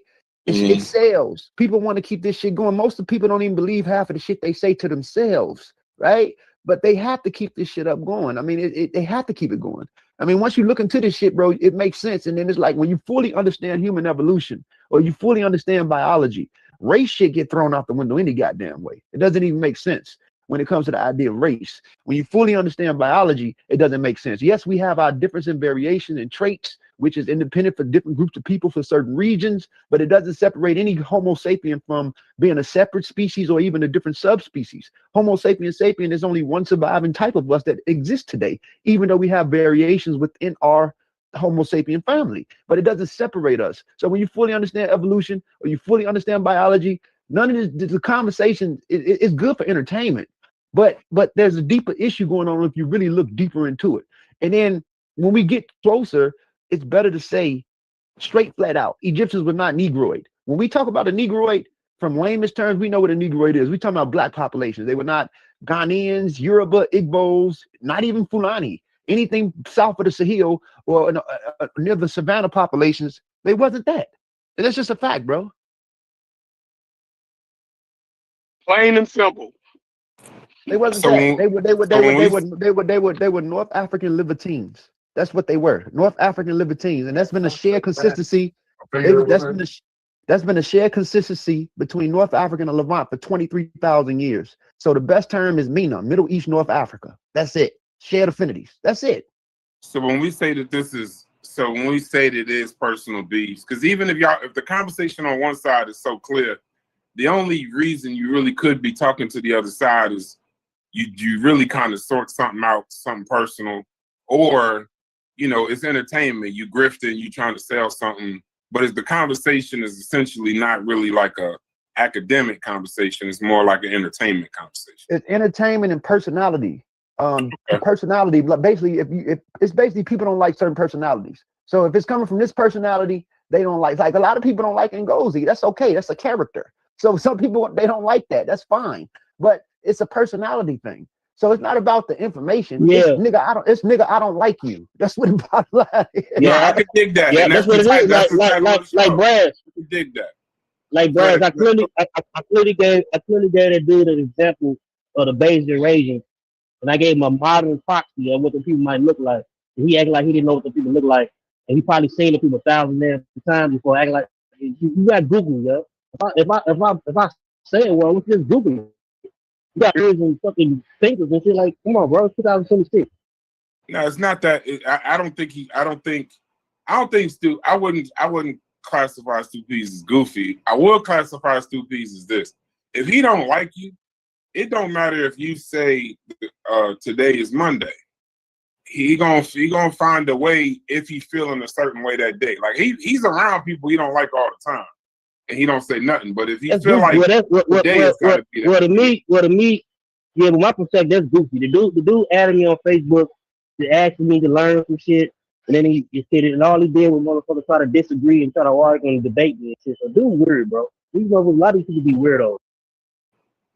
That's the mind of humans, man. And men, you know, we're driven by testosterone, so we find ways to compete and find ways to disagree and to find ways to, you know, even if we're right, we find it's just competition. This is what we do as males. So it's like, even with this underground information, we're intellectually debating one another to keep it going. It's entertaining and to keep us going. This is our way of expressing ourselves. So, and you got to watch certain people that try to come to you to learn, because they only come to you to learn so they can attack you later. It happens all the time with people. You know, they sit under you, they learn you, and then they try to expose you. They try to get personal. So you have to be careful with people. Or like a personality worship kind of thing. They may not necessarily even want to learn from you, but they admire you in a way per se. So then it's like it comes out and that kind of thing. One of the things I think the conscious community suffers from, and I blame COVID for this.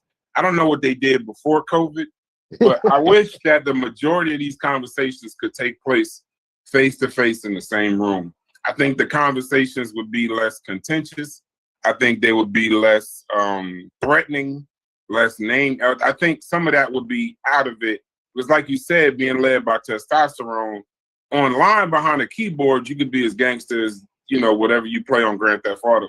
But in real life, I don't think Chef got a saying that there's no way in the world, the way these people talk to each other online, there's no way that you could possibly be that way in real life, because you'd be dead or in jail. Absolutely. You can't all this, your mothers and this, that, and the other, you wouldn't say this in person. So I think that I would prefer, well, maybe COVID did it, a lot of these conversations before this, I think they would probably be more informative and less risque, I guess, in a way. But all right, Chef. That was a good one. Unless you got something, Chef, Corey.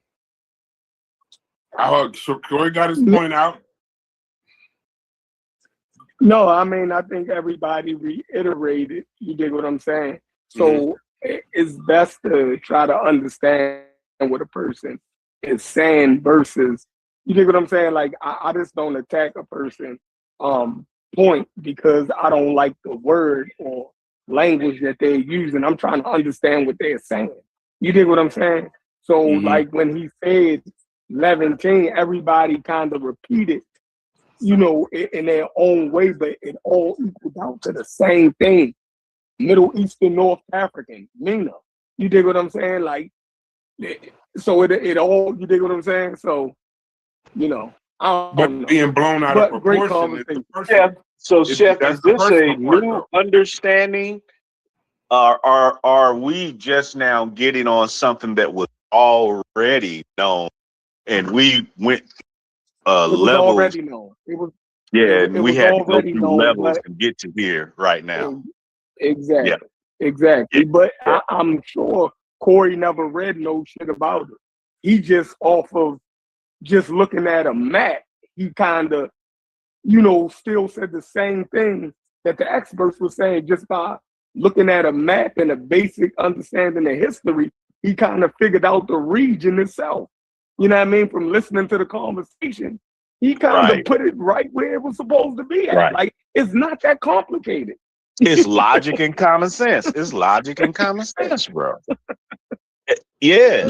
I always said it's a surface. Okay, sorry. My bad. I was just gonna say, I always said it's a surface conversation, so it's not that deep. You know what I mean? Like just regular geography. You know, 5th grade geography would tell you. You know what I mean? But yeah, I don't know. You know what I mean? Like some people. It don't Corey, ride with your point. Check it out. I'm gonna give him an excuse, Corey. Check it out. I first started reading this shit when I was like 25 by myself. And that's y'all. That's a long time. That's damn near 30 years. And my first book I read was the Chancellor Williams book. Was it Destruction of a Black Civilization? That's the first Chancellor blackology Williams, book yeah. I ever read in my life. Bought it off Amazon, like, and just read it. And I'm like, damn, this is some, so I got into more and more things.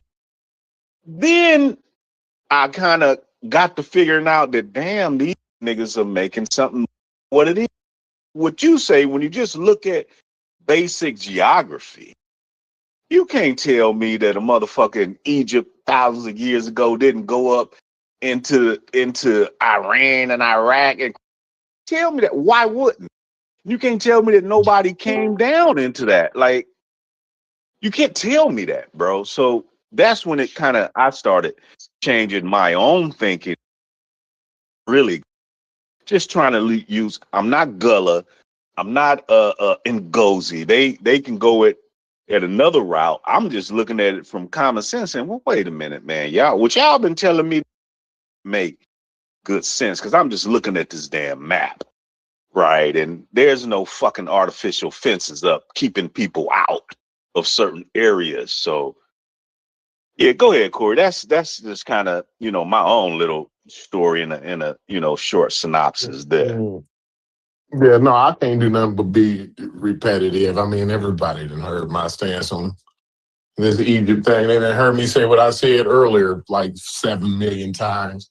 The thing is, it's just like, yo, whether you want to be honest about what I'm saying, or do you want to keep saying, well, he's saying they Levant niggas, like, bro, I understand that Egyptians was African, right? But you can be more than one thing at the same time is my point. So, I mean, if you don't get that, if that's too much for you to understand, then Corey, you a that's great where the lecturer. conversation. You a great lecturer. They don't get it. They don't get that. They don't get that. Corey, do you Been saying the understand Great how? Lakes is racist. But Corey, do you understand how hard that is to take in? That Egyptians are Africans, but they don't look like other Africans. That shit is some hard. I'm telling you, for real, for me, that is some hard shit. It's even hard for them. And when I say them, I'm talking about Egyptians. Man, it is like a pulling fucking teeth for those niggas to admit they African. No, Those Egyptians that are there now, it's like pulling teeth to be like, hey, nigga, you African. Well, I'm Arab and I speak Arab. I got the Arab culture. But no, nigga, you African. Well, Coptic did it. No, nigga, you African. Yeah, well, I'm kind of, but it's like, it's hard. Yeah, and see, the thing is, and with the blackologists, I always say they fight against their own battle cry, because part of their battle cry is how Africa is the most diverse continent on the planet. Like that's a some type of I guess virtue in the conscious community, right? But in that, I don't think they understand what that means. You know what I'm saying? I don't think they understand the implications of that, what that means. So, because I've hit a lot of them over the head with that too, and they just want to be from pygmy to Dinka or something. They feel like that's the thing. That's it. They want to stay with. I'm like, nah, nigga, it's much more than that. Yeah, Go ahead, bro. Just a question I would ask: can something be African without it being dark? That's the main question I want to ask them. Can something be African without it being dark skinned? And if the answer is yes, we gotta relax. And that answer is yes, but damn, do you know how hard that is for a nigga to take that in, DQ? That's hard. But Howard, this is where we go into your blackology start betraying your education. And if your education, and then on top of that, I'm giving niggas credit for being educated when it's clear, just based off base concepts of the maps and reading and shit like that, it's clear most of the niggas is not educated in this. They just educated in the parts so they can argue about it, not necessarily know the whole conversation. Yeah, the surface And no, to be fair, when I talk to white people, they Brass, got the do same you know where I'm concept coming though. from, Brass? They think that You know where when I'm black coming from, means Brass? Where African, like you know what I'm saying? I know exactly. White you know people where think I'm the coming same from. thing. Where Yeah, I know exactly. I'm talking about your mental, what we've been educated, and I'm not talking about school. What we've been educated our entire lives is black is synonymous with African. And if you talk to people outside of our community, they have been educated like that too. I was gonna say white people to say the same shit. White people think the same thing that I like. They even today, like yeah. Yes, But if you just learning but my point is though, if you just learning to argue, then we're not even having a sincere conversation. And then if you did learn, this is what I mean by the blackology part. The blackology part of the betraying your education is when you do learn that shit is not necessarily true, or is it true, you wouldn't hold on to it after learning it. If you learned it, the shit had a short. Hold on. If you learned it, no, I know. But if you learn, we talking about. See, we're not talking about like 1960, where you was trying to make sure education wasn't being taught from a Eurocentric point of view, so you had to kind of correct a lot of shit because it was this, that, and the other. I'm not saying that doesn't happen now, but in 2026, at your own fingertips, you can get the answers that you're looking for. You can get to the truth, right? You can get to the exact thing. You can hear what Chef say, hear what Corey say, hear what Stu P say, hear what Gullah say, and then go look up some shit yourself from a source and get the actual information. But if you can't accept the actual information, that's the issue. That's the point. That's what I'm saying. The point. But that's a personal thing. That's not like you don't need to have a conversation with 30 people to realize your blackology is not going to allow you to accept this information. What the reason why I say these niggas is grifting though, hold on, Howard. Why I say these niggas is grifting though, and being snake oil salesmen is that they actually playing to your vulnerabilities in that way. Yeah, they know that you can't. They literally they're educating or trying to bring people to literacy that they know at the end of all of this, all they want to see is niggas argue, scream, and yell, and they want to pick a side. So I would say on the Egyptian is black side or Egyptians ain't black side, it's people on both sides that probably agree with the other side. But they basically but they worshiping the personality of the nigga that's leading they side. That's your problem. You be and they ain't leaving their side because they think this is a good nigga. Like, you know, I like what this guy's saying. I don't even like that other motherfuckers. I don't care if you say 2 + 2 is 4, it's 5 today. So it don't really. This is a bunch in snake oil. I know it sounds educational. It is. But I don't even think Can I put this in, Brother Brass? It's also nigga. Whoa. Go ahead. First off, don't ever in your life on a live show ask me, stop it. Can I put this in, Brother Brass? Pause. Oh. Go ahead. I'm gonna mute my mic because I'm feeling shaky right now. I gotta give me some water or something. Go ahead and finish this, but talk to the panel, not me. God. My bad. I apologize. Listen, Brass, let me put this in real quick. Yeah. You know, yeah. What did you say, nigga? Cool. My bad. What did you say, nigga? Hey, that's why I don't even play. I don't even play pause. It's too kiddie for me. I'm Yeah. But I understand. That's I understand. I don't trip on that. He pausing your ass in TMI land. I'm your fuck. We don't do that in the Midwest, but that's a younger generation. I understand where they coming from. Yeah, I don't trip on it. You know, I just I'm comfortable. I'm comfortable with myself. It'll be paused all day on the construction site. And I don't got it. Some of the shit they said on the construction site. But if I thought Brass thought I was on some real gay shit or something, I don't think that. what's going That's on. the joke about it. I don't- That's the joke about it, y'all. That's the joke about it. We all know everybody here gets females. We all know people married. That's the joke about it, y'all. It's So human. come on. It's It's no human. problem. It's human. And I don't Hold on. Wait. Brass, I don't forget what the fuck I wanted to say. So y'all go ahead. Yeah, y'all can have it. Hey, Y'all can Howard. have a black. Y'all can have a black. Y'all can have a blast. I ain't playing. No, that's fine. That's fine. It's humor. As soon as you try to take it serious, it makes no sense. It makes That's it why not you can't fun. take. That's why you're not. It's not meant to be like literal. Bro. It's humor. Yeah.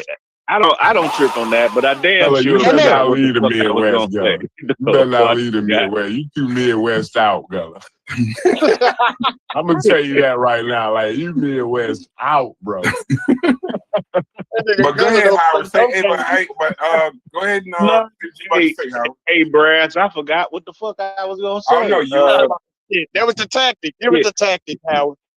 Yeah, it probably was. I forgot. Yeah, I forgot. If you get it back, let us know. Yeah, go ahead, y'all. And Gullah, I saw you dancing, bro. I don't know. I don't say you ain't no Fred Astaire or Fred a nigga. I don't know, Gully. No. Put that out there. You talking about when Gullah said what now? so that shit was fly as hell to me. I thought that shit was pretty fly. You said what now? You said what you don't understand, bro? It was that Mexican dance. He was saying he didn't understand why you. No, that ain't. No, you been. No, y'all didn't make Mexican. Mexican don't do that, bro. Mexican to me. Yo, do you know? Hey, Gullah. Nah, you know, Chef. Gullah. You know, Chef 10 times longer pause than me. You know he say Mexican just to piss you off, bro. Don't fall. Exactly. You gotta know this nigga, man. You gotta know by now. Mexican is to throw you all the way off. No, that nigga be Caribbean. That's real, and he gonna say it's Mexican. Like that nigga funny to me. He explained, DQ. He explained this to them with pictures, detail, and sources. Not even 2 weeks ago. I would say Chef came right back today. And said that was that Mexican shit. Immediately. Nigga need help, bro. Nah, Mexicans don't got no drum beat. I saw you in 4K, nigga. I'm like, I'm just saying, I don't know. Hey, I thought he was killing that shit though. You know how vulnerable you gotta be to do that shit and put that shit on. That shit was fly to me. Hey, don't let these niggas. Yeah, that's my. Oh no, Gullah. That's the Afro-Cuban. That's the Afro-Cuban in me, yo. I'm Afro-Cuban. I'm African American. And then my girl Afro. So that's my African American, Afro Latino, same thing, yeah. Okay, I got that play. Okay, I just was talking about your cutting the rug. I don't know, cutting the rug or sliding the rug. I don't know, but I'm gonna have to send another video. I want to see. I want to see it. You were hitting that hoe. That's all I'm trying to say. In nigga terms, you was hitting that hoe. Hitting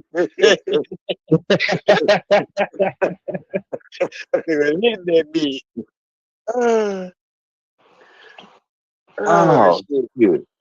Oh, that's shit. your problem. You be believing anything somebody tells you or put in a book. Niggas No, I'm just messing with you.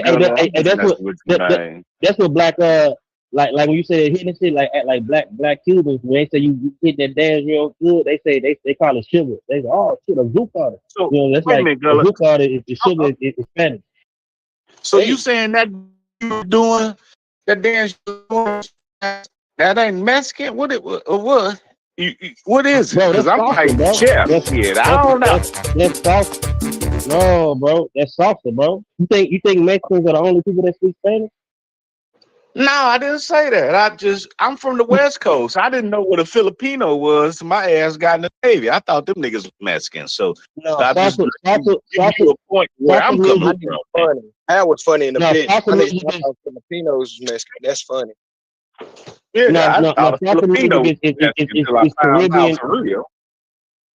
Yeah, salsa music is Caribbean. Is more Caribbean-esque. You know what I'm saying? It originally comes from Cuban Rome, which is African. You know, it's really African. It's African too. Like the roots of it is African. The dance. Well, you know they do that in Spain too. Like I was in Spain for a while. I went to Yeah, a club and I got the sauce on my ass off, and but it don't come from they it do it don't in come from Spain Spain though. too. It's a back. That's a back migration. It Oh, back that's a migrated to Spain from the Latin America. You know what I'm saying? Salsa rumba, which is original salsa, comes from Caribbean, Afro Caribbean cultures and African. You know, the same way African Americans created gospel music and blues. It's created by Afro Cuban people. You know what I'm oh, saying? but And it became salsa. It became migrated to salsa. It Spain. became hold on. Let me finish. Let me finish, bro. Hold on. Yeah, let me finish. It became salsa in New York when Puerto Ricans and Cubans, you know what I'm saying, brought it together and it became salsa and became like got put on the world stage. But the original music is rumba. They even got the bongos, the drums, all that shit. There's a lot of African elements in it. Okay, I got you. I believe you. But I'm a West Coast cat, so I didn't grow up in Dominicans, Jamaicans, Haitians. I didn't grow up around then. I grew up Mexican, and for Cali niggas, a Mexican includes Guatemalans and all those other motherfuckers. They all Mexican to us, even Filipinos. And we really think that until you get older and learn differences and shit. So no, I just didn't know earlier. I didn't know. Tell me Guatemala, that nigga, that's me. Tell me he a Mexican too. All you niggas Mexican, and I didn't find out. Yeah, That's very if you go to disrespectful. if you go to Cuba, if you go to Colombia, especially the black community, you'll think you somewhere in there in Africa. You're like, why all these niggas speak Spanish? It's gonna be niggas, like straight up niggas looking like you, but they can also from the same part of Africa. It depends on Yo, the boat drop when their ass I off was in at. Gullah, when I was in high school, I had a homeboy from Belize. This how dumb I was. I thought, cause this nigga was black, I thought Belize was in Africa. And I'm not lying to y'all. I swear to God. He was Belizean, and there's a lot of Belizeans in LA. I thought that was an African country. I didn't know that Belize is down where Belize. And but they look black as hell until It's I got Central America, older. with a lot of them do. Yeah. But check Hey, this that's out. where Did it you know came that from. Did you know that one of the biggest slave ports in that part of the world was in Belize? And I'm talking the African slave trade. Did you know that was one of the big slave ports in Nope. Belize? I learned that later on. Look it up, Shit. I I'm not said, looking damn. that up. Yeah. What you mean you ain't Yeah, looking but it up? then a lot of them be but most of the black Belizeans be Garifuna. Garifuna black, what they call black Arab, black runaways that you know what I'm saying, that used to mix with Native American and Carib people that in St. Vincent. But the British, they couldn't handle them. They had, they were so rebellious. They had to sign a treaty, and they sent a lot of them to Guatemala and Honduras. So a lot of them Honduran, Belizean, Afro Guatemalans, they be really Yeah, get a full of people. we You call know them what I'm all saying? Mexicans in LA. They all Mexicans. Hey, I'm just fucking that's with Whatever you. y'all talked about today brought Aston B back into the conversation. So first off, Aston, Happy New Year. Hope everything is I was going waiting well. for him to show up. I've been waiting Yeah, for him to show up. yeah. I noticed things like that, like immediately, like, oh, okay, so y'all must have said something profound because this person just came back in here. Brendan's in the chat, shouts to him. And the only person missing is Reggie, but I know he running from Chief X right now. Chief X, bro. I saw that video. God damn, bro. That's hey. dang. Sometimes you gotta tell a nigga how you feel about him, I guess. So but I do got a question for Reggie if he does come in here though, because this to go back to that Umar shit. But shouts to you, Aston. I see you in here. But yeah. So Chef, I think your job is done. You put the Thanos gauntlet on. You got everybody all mixed up and pissed off. Niggas doing shows on Sinetta. Motherfuckers calling each other pedophiles and putting their children on the screen and shit. I think your job is done, so I'm gonna need you to ease up off the pedal just a little bit, because the only thing left was for a motherfucker to get beat up or shot or some shit like that, and I'd hate to. That's what we need to see that. Chef gonna have Reggie slap the shit out of Chief X, man. That video. Boy. No, I thought I'm gonna say this though. Now, while I don't agree that motherfuckers should be saying shit like that online and all of that, I get it. I think publicly you leave that shit to the wayside or whatever. But in that same token, sometimes to get to where you need to get to with a nigga, somebody gotta go. No, hold on. Sometimes to get to where you gotta get to with a nigga, somebody gotta go all the way left, and then now y'all can see where y'all at. Because here's the thing, I'd rather him do that, as much as it was kind of distasteful, but as much as it may have left a sour pill, I still, at least Reggie now was know it a sour pill for you, Brass, or did you giggle a little bit like me? No, I didn't. I'm gonna be real. No, I'm gonna be real. People that don't know, what did we miss? Huh? For the people that don't know, what exactly did we miss? Oh, okay. Shouts to you. What happened was, I can't really tell you. Chef would really have to tell you. But him and Chief X did a video. I gotta go watch it at some point. But apparently he put Reggie's kids in the video, or his son in the video. Yeah, talking about that was terrible.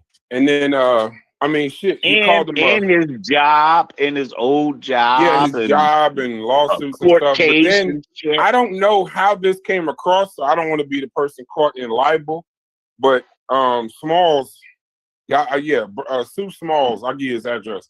He said that he called that he was basically intimating that Reggie was a pedophile of some sort. Or that he gave him some kind of vibes or some shit, something like that. Well, he asked the question like, why your family don't fuck with you, nigga? You must be something is up why your son and your ex-wife, or what he called a baby mama. That was terrible. That was terrible. Yeah. So it was something along those lines. That's foul. It is, but my point, that was I understand that. I get it. But here's my point. I would prefer, and Aston, you can tell me if you agree or disagree, or y'all, this would maybe be a different conversation we have. I find it better to operate and deal with niggas when I know what it 100% is. So if I know that this is how you feel and this is how you think, if I do choose to deal with you afterwards, at least I know that that's how you feel. You know what I'm saying? But like I know. You willing?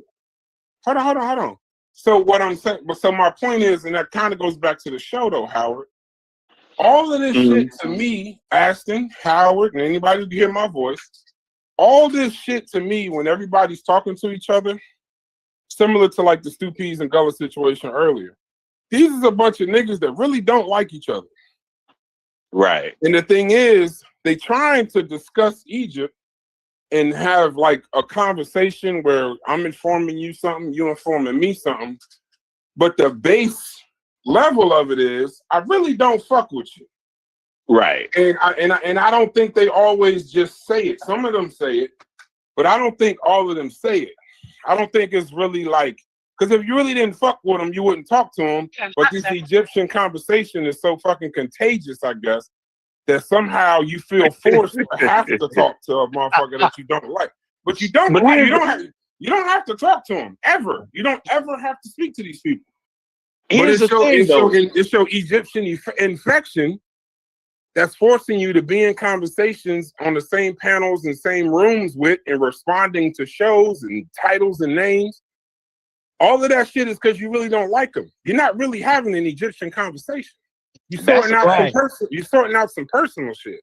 I at least respect the fact that Chief X didn't start talking about that and then start talking about Egypt. At least he just said all that ignorant ass shit so that Reggie know what it is. Now, if Reggie get on a panel with the nigga tomorrow or the next day, who's crazy, Reggie or him? Well, no, here's the thing. Here's the thing. Now, to me, it's entertaining, but I ain't Reggie. Because I laughed and I said, oh, yeah, that's fucked up. But I giggled. I'm not going to lie. But the shit was entertaining. But from Reggie's point of view, oh, nigga, you going to, if I see you ever in life, for real, if I see you, oh, nigga, we going to have to, you know, yeah. We going to have to, you know, I ain't saying, y'all know. Nah, nigga. But, no. But Howard, do you know how crazy it sounds? You know, my dad always taught me, before you make a decision, always picture this. I want you to, now they in New York. So if Reggie was to try to beat Chief X's ass over this conversation, I just would wish that Reggie would picture himself in central booking when the criminals in Rikers ask him, one guy says, I'm in here for carjacking, the other nigga says fraud, another nigga says assault, some shit like that. And somebody asks him what he's in there for, saying that you in here because you and another nigga disagreed over Black Egypt and a YouTube video, that sounds absolutely fucking insane. I ain't gonna say that. I'm gonna say I'm in here for beating a nigga ass who. Okay, now flip it to the, hey, Howard. Well, why you beat his ass? Yeah, why you beat his ass? Because y'all disagreed on the Levant or some silly ass. Did he owe you money? I ain't gonna say that. Hey, Howard, hold on. I'm gonna go right to you. And then Howard, I'm gonna even if you don't want to tell the inmates what you think, then reverse it. When you get sentenced, because it's all elder abuse. These are all old niggas we talking about. So if you hit a nigga wrong, if you hit a senior an old nigga wrong, you fuck around and speed up his time here on this earth. And now you about to get sentenced. And the shit all started from Corey saying we just a bunch of Levant niggas. See how stupid it sounds, bro? It's dumb. Right. You are totally 100% right, Brass. I'm not disagreeing with you, but sometimes there's some nuance behind shit, and that damn show ain't telling Corey when I'm in the studio. I hate when you conscious community niggas use the word. Hey, you conscious community niggas. Nuance. Hold on. Y'all done fuck the word nuance up so bad that when I hear it used in plain vernacular, it makes me fucking nauseous when I hear people say nuance, because y'all done destroyed the fucking word. Hey, but I gotta do it. I gotta do it, bro. But I think every time we mention that online, we are making it worse, right? We're actually, you know, that makes more people want to go watch it. You dig what I'm saying? So, because if a lot of people didn't watch it, they started this shit. No, let me get this out. So if we think it was immature and it's disgusting to even do that, you dig what I'm saying? Then we shouldn't highlight it for other people, because we black. You know what I mean? We like a little bullshit. So we're cracked with this shit. You dig what I'm saying? So every time we mention it, and chuckle, right? And then we say, yo, I don't like that shit. Other people want to know, well, what is it? So they gonna go watch it. You know what I mean? So we just gave him some views. Hey, Chef, I think the majority of the shit y'all talking about when it comes to Egyptian is immature and irresponsible. And if that's the case, that ain't the same. It ain't. No, I'm not saying it's the same. But so, for example, when you do it like that, Paul, when we have that conversation like that, then what you can't do, what you should do within your right, is you can't say, well, dude was talking about you last night on YouTube, and this is what he said. It's the same shit. All of this shit is messy. Hold on, Brad. Hold on, Howard. It's all the problem is not with what Chef said. The challenge is the content. All this shit is back and forth, chatty patty, messy shit. It ain't like this person challenged your scholarship last night and I need you to go back for the scholarship. Yeah, it's different. No, but that's not what's happening. When Chef said to Corey, did you hear what Dude said last night? Oh, you didn't hear it? This is what he said. It's no different than we might as well have been sitting at a lunch table in high school talking about some shit that niggas said on the phone. That's completely different. That you think he said it for educational purposes? No, listen. I didn't say, yo, he said you was stupid. I didn't. It was not. I said I told him what he said about Corey's position. Right now, I'm a little bit hood, so maybe it didn't come off scholarly. Right? I don't have that ability. But basically, I was trying to do the same thing. And you see how me and Corey kept it on the conversation on Unc's critique of his position. We didn't move from that. Oh, y'all on some other shit. I don't know about that. Y'all on some other shit. Okay, we didn't move from that. Yeah, we didn't get to the immaturity part of it or whatever. Okay, Corey, let me ask you this. Corey, let me ask you this. We didn't get to the immaturity part. The immaturity part will be sometime next week or 2 o'clock in the morning at some point. Because this whole shit is immature. Well, let me ask Corey this. Let me ask Corey this. So maybe I'm fucked up and I'm old. Corey, if a nigga got online like Chief X and talking about your kid, your ex-wife, and this and that, are you saying that you gonna let it ride, or nigga, if I ever in your presence, then we gonna have to have a conversation? The thing is, it would wind up. So what it would do, like, so for me, right, what that would wind up doing is highlighting things about my family that I don't really brag about, right? So you would see things about my family that achievements that my family made that I just don't even talk about. So that's all you would do. That's what kind of what the result was with Reggie. So I wouldn't really like if I was Reggie. At it another way, he got a kid that's doing great. Whatever. Right. And the kid looks like Reggie. He actually looks like a dark-skinned Reggie. Like, to me, you know what I'm saying? You can look at it that way, but he trying to put it out there to spin it in a certain narrative. But you can't, like, because I ain't going for it. So the what I'm saying is like the average guy who got a half a piece of sense thought that Reggie is who he say he is. You know what I'm saying? And this fool, looked like a fool by himself trying to make Reggie look bad. That is true. But all he did is prove that Reggie made him who he say he is. You know what I'm saw that. So but Reggie's not a. But I'm saying you wouldn't slap him.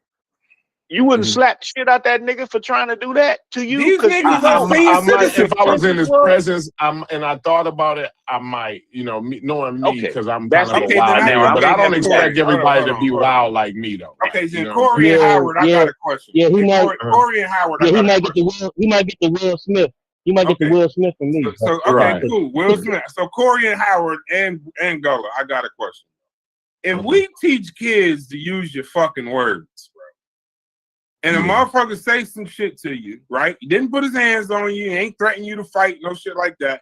He just said some salacious ass shit. At what point are we the idiots to believe, one, that two, and this is no disrespect to, I don't know how old Reggie and Chief X are, but I would assume niggas is my age. They pushing 60. Right. So they either seniors about to be that. It ain't no way in hell that two seniors should be fighting over some shit that somebody said online. No, not two seniors. If I'm a senior, you're right. You're absolutely right. I got you. Right. And this is Corey, but Howard, stay right here. But this is what I mean by But this is what I mean by it all ends up in just mess. Because when Chef tells Corey about such and such said about your scholarship, right? And then Corey responds with the scholarship, right?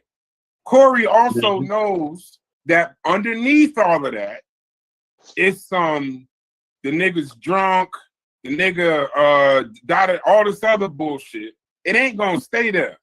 You understand what I'm saying? All the shit with G-Fex and Reggie started with, I guess, because I think I was at that show. It was on Chef's show where they was disagreeing on some scholarship shit or something. Right. And then the next day or so, a full hour expose come out on Reggie. Reggie so it may say so. That's what I'm trying to say. Hold on. Insignificant or something. That's what got him. Something Reggie said. He doesn't mean it. Innocent. That's no, what but got that's him. what I'm saying. But what I'm saying though is in this kind of scholarship, right? That's why I'm always hesitant to call this shit teaching or even call it scholarship. Yeah, because niggas will say shit like underneath. It's like a nigga saying some high level sort stuff bullshit, but he's saying some high level sort stuff shit. But underneath, because of all these years of the personal shit and the jabs and this, the nigga is talking to you about such and such and such and such, but all you hear is the ignorant shit. So underneath, Reggie probably said an hour of intelligent shit, but the only thing that he heard was he's irrelevant. That he's insignificant or irrelevant or something like that. Yeah. So that's what I'm saying. Like, you can't call this shit scholarship. It's not. This is some personal shit that you just waiting to hear some bullshit. You just waiting to hear. So hold on. So for me, and I might be about to go somewhere else, right? Because you are. Is Aston and Gullah still here? Yeah. All right. So for me, right now that the conversation is they are just African, right? For me, being my age, that's not how that wasn't the reason for us being taught about African civilization, right? That you know what I mean? We were taught Egypt and different to have pride that our race actually participated in a civilization. Did some great things. Exactly. So to now just say that I was just saying that they were just African, if they ain't black African, right? Who Europeans said that the black African was the uncivilized and the one that never, should be enslaved because they never was on the level of other people. That I thought that's why to Egypt and different. You know what I mean? The beginning, though, yeah. You're right. Hold on. So to now say that it shouldn't matter, well, I don't know if that's I think that's disingenuous. You feel me? I think that's just that's disingenuous. It's a hand hiding attempt. I think it's a hand hiding. I don't get what you were saying. I don't understand what you were saying. No, Chef is saying like, yo, they started. Damn, go ahead, Chef. Do your thing. This is Reggie. Can you hear me? I'm saying the reason why Egypt. We can hear you, Reggie. Let's Chef him. Hold on, I'm saying that the reason why Egypt was presented to the black world, right, was for Egypt's achievements as a great civilization, meaning black people did participate in great civilization. Something we can be proud of. Exactly. So once the argument is okay, they wasn't black African, then if they was just North Africans that we always looked at as Arabs and separate from black Africa, then what the fuck is you still defending it for? Yeah, it fucked the whole game, bro. It fucks the whole game. Changes the whole scenario. So if you still defending it, you gotta be defending the black African, the black Egypt shit. That's, you know what I mean? What? And Reggie on here now, he gonna fuck it all up. Ain't nobody defending fucking Algeria or Tunisia. You feel me? Mm-hmm. People don't care. Not Morocco. The only reason we cared about Morocco is because we thought the Moors was black and they fucking invaded Europe. That's what a fact. Say Yeah, I ain't never defend. Yeah, I ain't never defend no Egypt.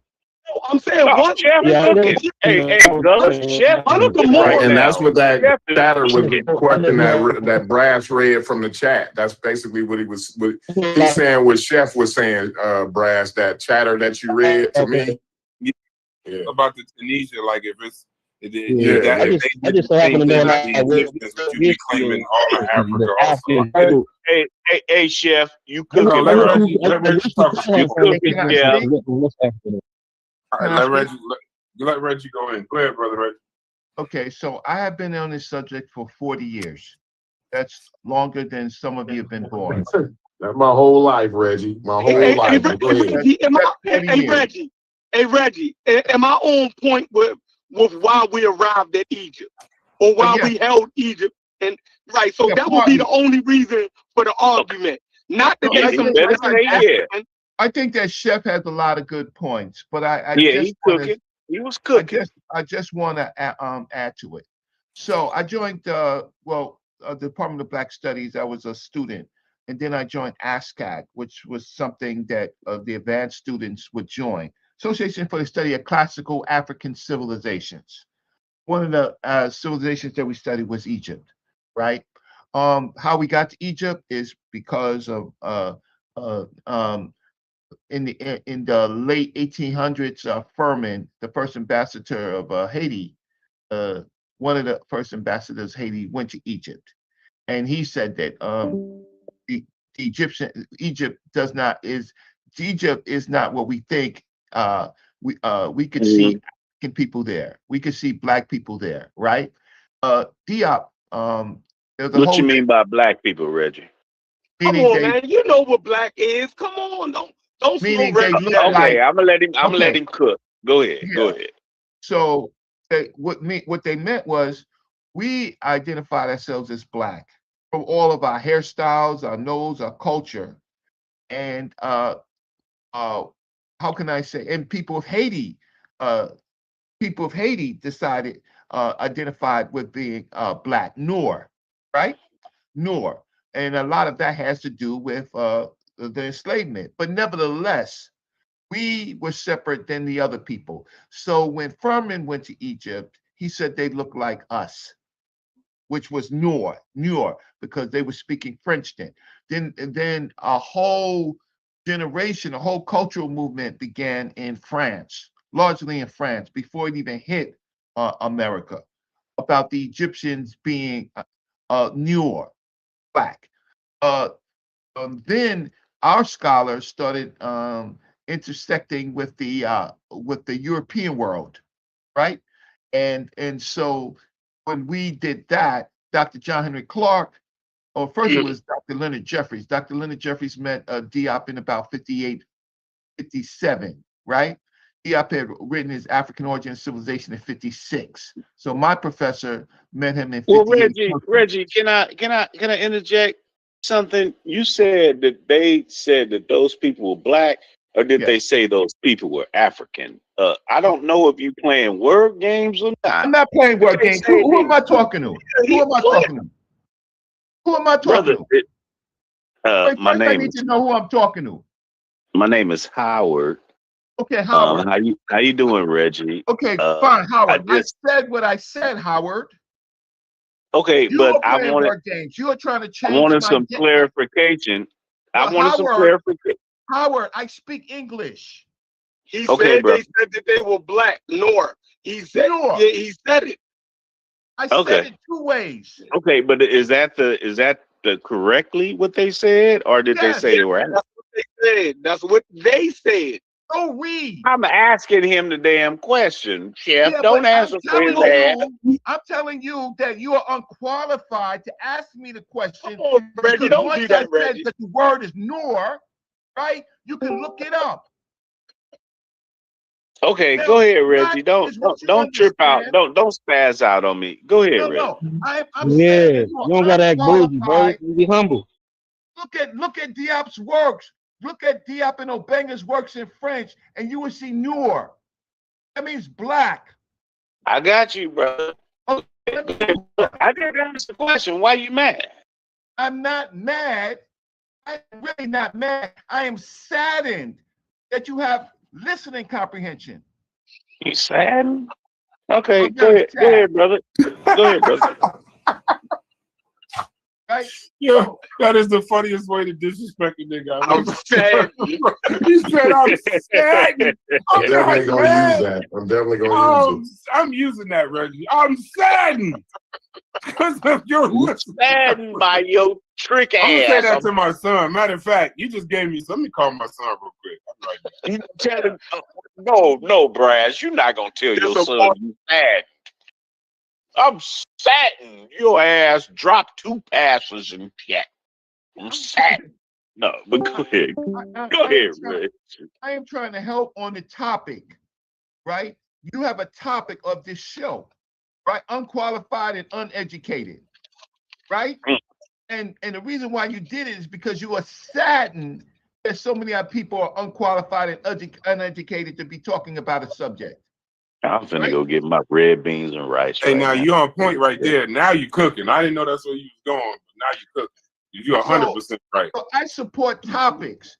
I support topics. Now, Furman, who is a ambassador to Haiti, right? After the Haitians beat the French, right? It comes into a whole movement in France with Allion Diop. Allion Diop, not Cheikh Anta Diop.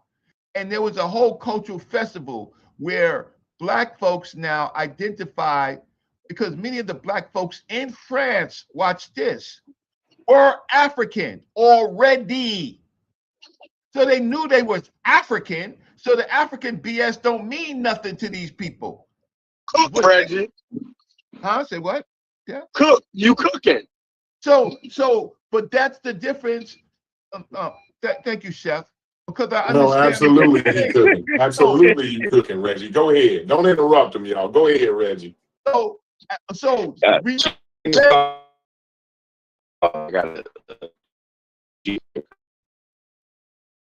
Obenga and Diop, right? And Allion Diop in the whole cultural movement in France, right? They all were African. They knew they was effing African. That's not, but then they're looking at, now they're re-looking at their civilizations.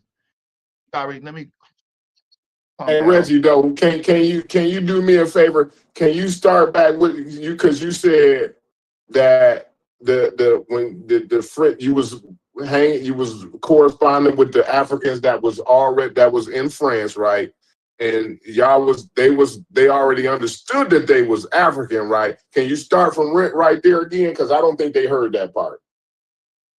Okay, there was a cultural movement in the negritude movement.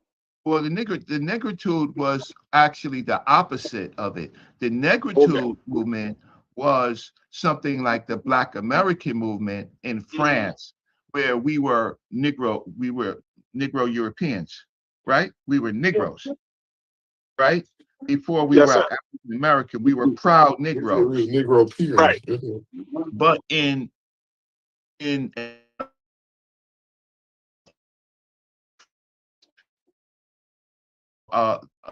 they took on a kind of a cultural identity that they're Neers, right? That they're Black. They're just not Black. I mean, they're just not African.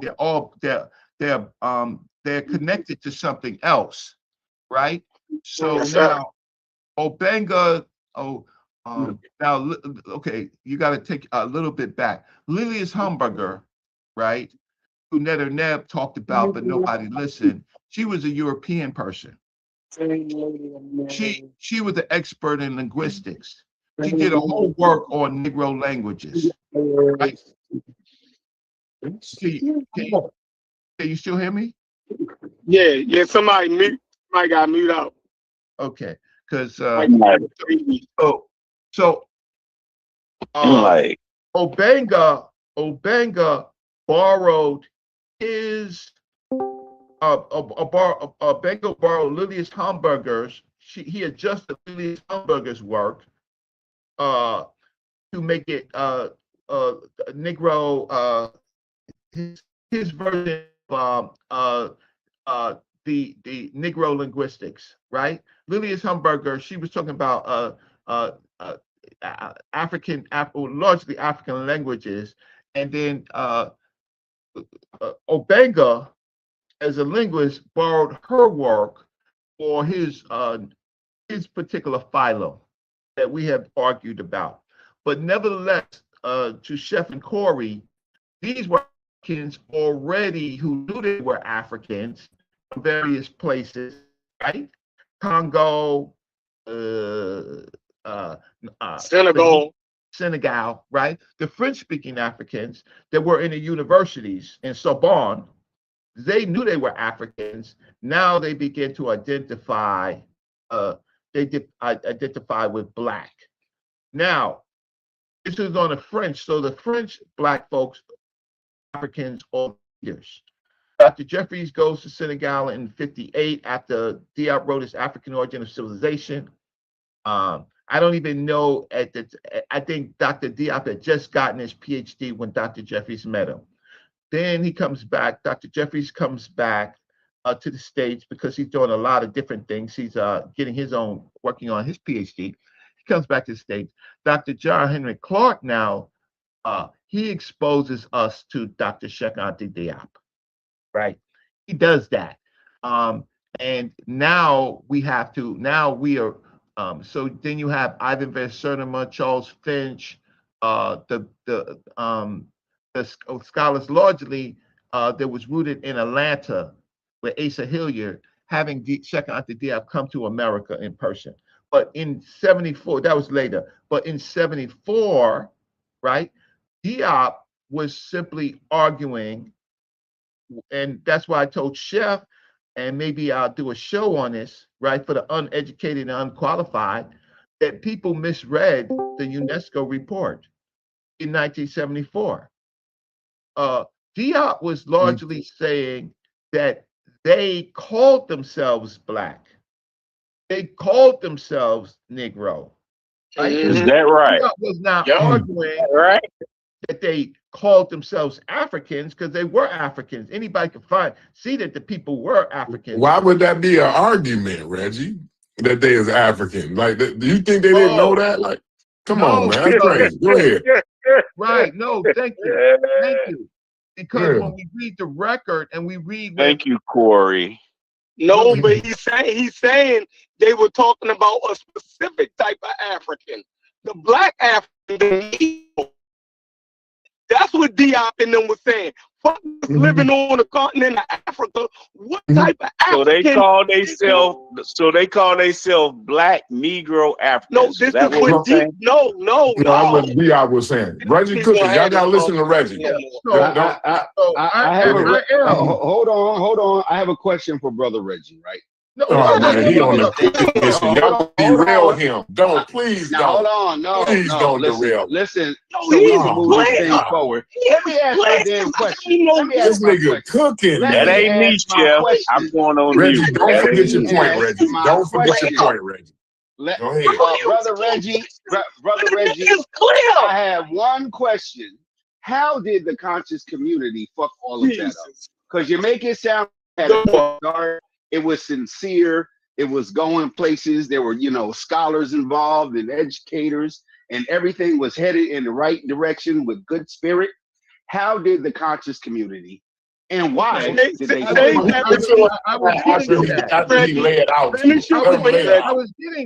was getting to that, right? Yeah.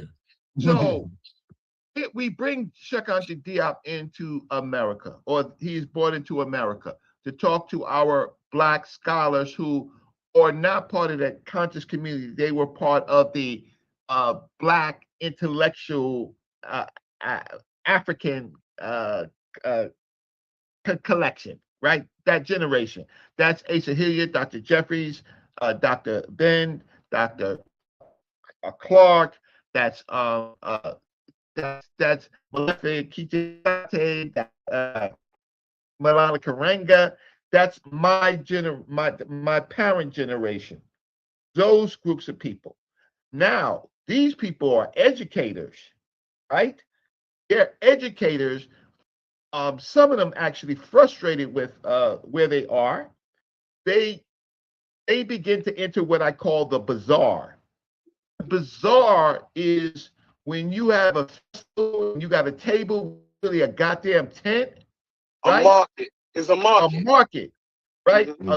A Muslim market, right? Where every table you go to, oh, let me buy your book. Oh shit, let me buy your book. Right? Right?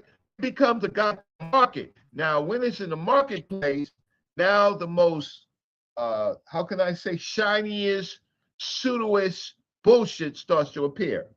Right? So then you have so now you have scholars relaxing their scholastic abilities because they don't have to do it in academia. They just have to write books to be shiny. So then we have all of this in the market, in the goddamn bazaar. We have some scholars like Van Sertima, right? Van Sertima, he creates a journal. Except for his own book, a lot of Van Sertima's great work. I mean, his works are great. Then we have other people with all these fringe ideas because they see that works like before they came before Columbus makes money. They don't want the dry historical books of, George G.M. James, Stolen Legacy. Go ahead. Well, no, that was exotic. That was exotic. That made a lot of money, right? Shit, because now you got blacks. That was one of my first conscious reads, Reggie.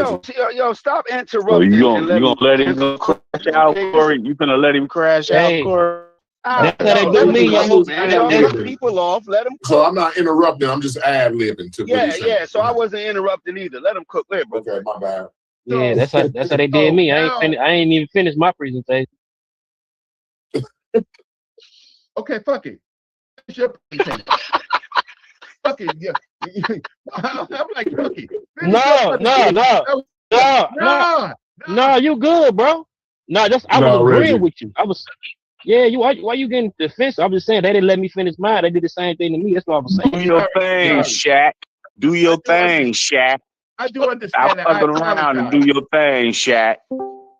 Yeah, Shaq is actually. But the fact of the matter is, the fact of the matter is the bazaar. So now you have people saying, here now we're in this whole black movement in America, right? Now we are adjusting our own identity in America, right? So now we are being exotic.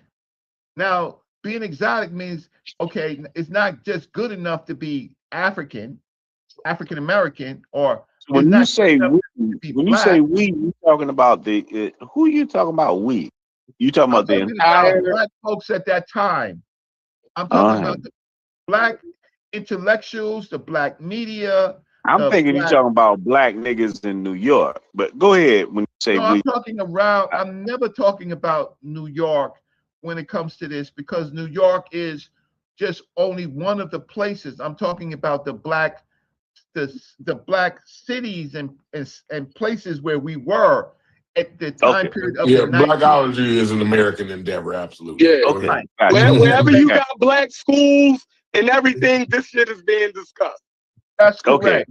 So this is a new contrast to the whiteness that the frustration of whiteness that has been put on us. Now we're hearing black facts, or what we think is black facts, and we are trying to adjust our sensibilities. But at the same time, the intellectual community, right? They are making money in two ways.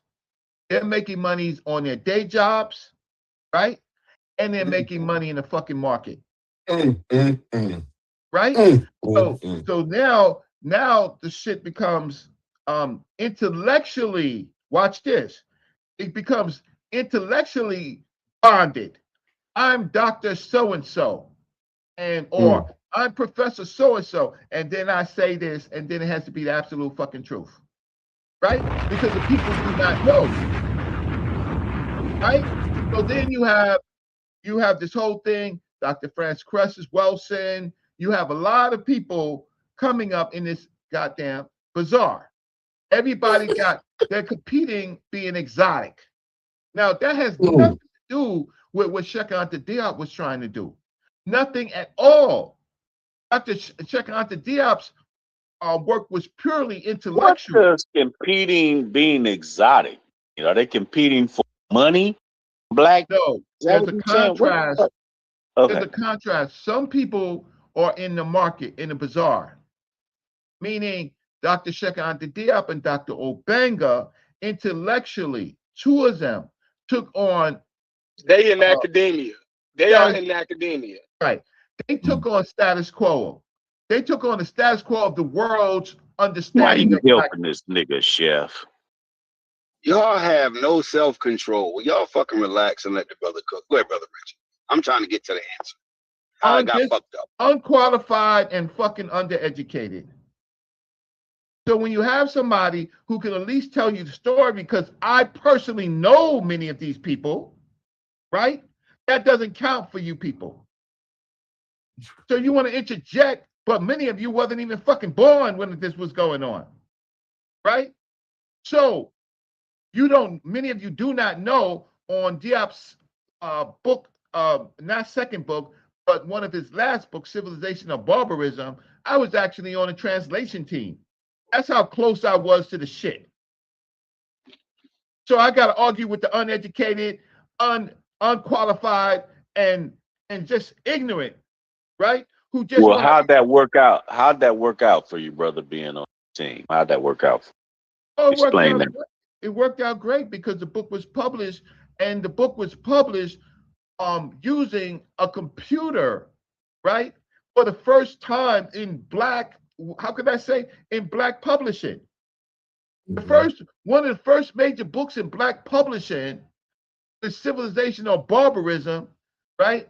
And it was done in Dr. Leonard Jeffries' office, in his in the office of the chairman, and I was in charge of it. How that worked out? It worked out really, really great, because then after that, people started publishing not on a selectric type goddamn writer, but actually on PCs before Microsoft fucking Word. And then at the same time, the reason why I got to the project is I was working at the Schomburg Center for Research in Black Culture of the New York Public Library, and I was helping them publish everything, right, internally at the Schomburg Center. So how did that work out? Well, that was my day job, it was my interest, and it was the beginning of black publishing on a computer. You got something else to say? How'd that work out? Right? Why? Because I had a degree in computer science. So my endeavors at the Schomburg and this publication, when it became commercial, certainly more people was using computer. I was part of that generation. That was 1988. What the hell you was doing? So now, what I'm trying to explain to Shep and Corey, kids, and my good brother Brass, is how this all came to be. Part of it was the marketplace, the goddamn bazaar, selling everything exotic. The other part of it is those who still tried to be intellectual, right? And that's where we are. So when Black Egypt came to America, the shit was the most exotic thing in the world. Now Dr. Ben is being able to take people to Egypt. People are just, now black people are still poor now. Black people are still poor in the goddamn 70s and 80s. We didn't have all this crazy money, right? But the black retired, the people were tied up. They were going, a lot of them were going on the trips. Poor black folks had to wait because the trip still was kind of expensive. So Dr. Ben starts taking people to Africa, and then they're coming back. Thank you, Dr. Ben. and then they're writing books and they're all setting up their own tours. It's the goddamn fucking bizarre, right? And then they're coming back and lecturing about, right? So some of it is purely intellectual, but most of it is just house money, right? It's these subjects that we have in Black America. Like, we always come up with a theme about what we should do, and none of that shit changes us. So these themes, this was a theme. It's really only important when certain of our people have to talk to the intellectual community. In our regular community, it only deals with people's self-esteem or false self-esteem, right? You're going to be smoking a joint and listen to an intellectual lecture. That's where we are right now. So then, now it gets to, so what I'm just trying to say is, so Diop published this, we published Diop's book on the computer, right? So then Black publishing now begins, it begins to take off, leading up to today with the goddamn Amazon books, right? But the question of Black Egypt was a simple question in UNESCO. You had roughly 7 or 8 people on that panel. Dr. Diop, yes? Dr. Diop and Dr. Obanga was clearly trying to break up the European monopoly because they had already decided that Egypt it came from someplace else. It came from the Levant. It was Mediterranean. It had nothing to do with the rest of Africa. Diop's and Obanga's job was to break up that monopoly, in which they did, right? That's all they did. Now history is on Diop and Obanga's side, right? That it comes from Africa. Ankh uses the word indigenous, but in the UNESCO conference, they did not say indigenous. What they did say was it was African, right? And to hide the fact that it was Black, where everybody else, they was calling everybody else as Black, they just left Egypt as an African civilization. They didn't want to say it was Black, but they were calling everybody, this is the most hideous, methodical racism in the world. Everywhere else in that region, they're calling people Black, right? The Sudan, the Negro Pharaohs, right? Every place else in that region, in that area, is Black. Ethiopia, right? But they would not want to apply the word Black itself to Egypt, right? And so what they did they took the best scholars, Dr. Verkota, right? He is like the dean of the fucking conference. He comes in and, there's no race. Racism is this, but everything he uses to maintain the status quo is race, right? Then you have fucking Sonoran, who we've been arguing with for fucking 3-4 the whole would have conversation. Fucking Sonoran comes in there, right?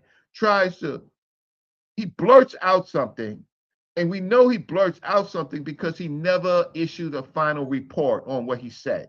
When they asked for an explanation, he never issued it when he was countering Diop. And he made a hideous mistake in there, right? Which I'm trying to work out, right? Meaning I wrote UNESCO for an errata. I'll see if they get back to me. And then I'm going to publish something in a repository, right? On goddamn Sonoran's mistake, right? And then you have Abdullah. Abdullah is basically, they weren't Black. He was more like the Sarim Hotep in those. It don't mean Black, but he never told you what Kemet meant. But it don't mean Black. And then there is there's a woman professor. She was very, very good. So I'll read that into the record. So I'm going to stop. I just wanted to give you a snapshot and say that how did we get here? We got here because for some people who are intellectual, right, charismatic, it was a money grab, right? For those people who maintain to try to be intellectual, they tried to answer a question. The subject itself is not going to change us and get us free. It's really a narrow conversation, but it's popular, right? It's a popular conversation, but it's not going to change our lives. But then the people who do know, and check this out, I might talk funny to you. I write better than I fucking talk, right? I know these people. I work with these people. A lot of these people were honorable, but a lot of these people said, "Well, look, they're just gonna they're gonna research it. Some of them relaxed their research. They relaxed it. Now you guys, okay, you have a chance to set the record straight. I like Chev's work, right? Because Sheffrin asks, he has this funny way of understanding what the situation is. Corey would be good if Corey, because Corey got sentenced, but he would be great if he just didn't. He was the leader running around at one point with Chief X. When Chief X was talking about Egypt is Mediterranean, look at their hair, right? But one thing is different. I will write, right? I will write, and I will put it out for peer review. Meaning that you could peer review it. Other people are just charismatic. They're never going to write their points. They're going to flip flop, right? But I think that you people value that the charismatic BS over actually trying to help solve the problem. So this dude that y'all call Chief X, this dude gets in there and says that my son is not my son. He calls me a predator, a child predator, right? He does all of these things because Sheffrin simply Googled used ChatGPT for everything that he said, and he was wrong. He was so upset about that shit. He goes and want to talk about my family, right? Well, my son is not my son. I wasn't married. She never had my name. Obviously, when we separated, she changed her name back. She took my name off. Why would this is what you people fucking value? Right? I don't need you to value me. I just need you just to be critical on the issues that we're talking about. I don't care one way or another, but to clown me, right, when I'm just trying to help you answer questions it shows that you're uneducated, you're unqualified, and you're fucking ignorant. Anybody who says anything about my life, and yo, fuck you and die, yo. Because you know what? It shouldn't be that important for you to be clowning me. Yo, fuck you and die. And you know what? And your mother and your father and your I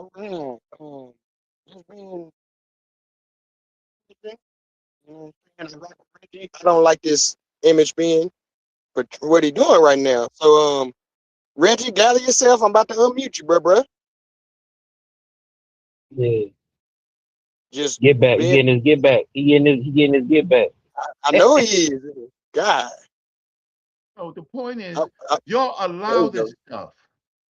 When you see people crossing the line, but at the same time, when other people was crossing the line, you didn't do anything. But you let a person cross the line on a purely intellectual conversation. People want to know. People want to know. But you, some of you in the chat, right? In the chat, who's talking about me and my family, right? I'm an accomplished person. My wife is my former wife is an accomplished person. My son is an accomplished person. So why would you tear down accomplished people? For what reason? Is everything a joke? So I think I landed my plane on Chef's show or some other show. I will come back to this question on Diop's why Africa itself is not good enough. Hey, and I Reggie. think that's Shep's major point. That's a very important point. Africa, they being African is not the biggest point. That is a good Hey, point. Reggie. So I want you to hear my words and not get upset, right? But I'm just gonna speak plainly. So I don't have no dog in the fight.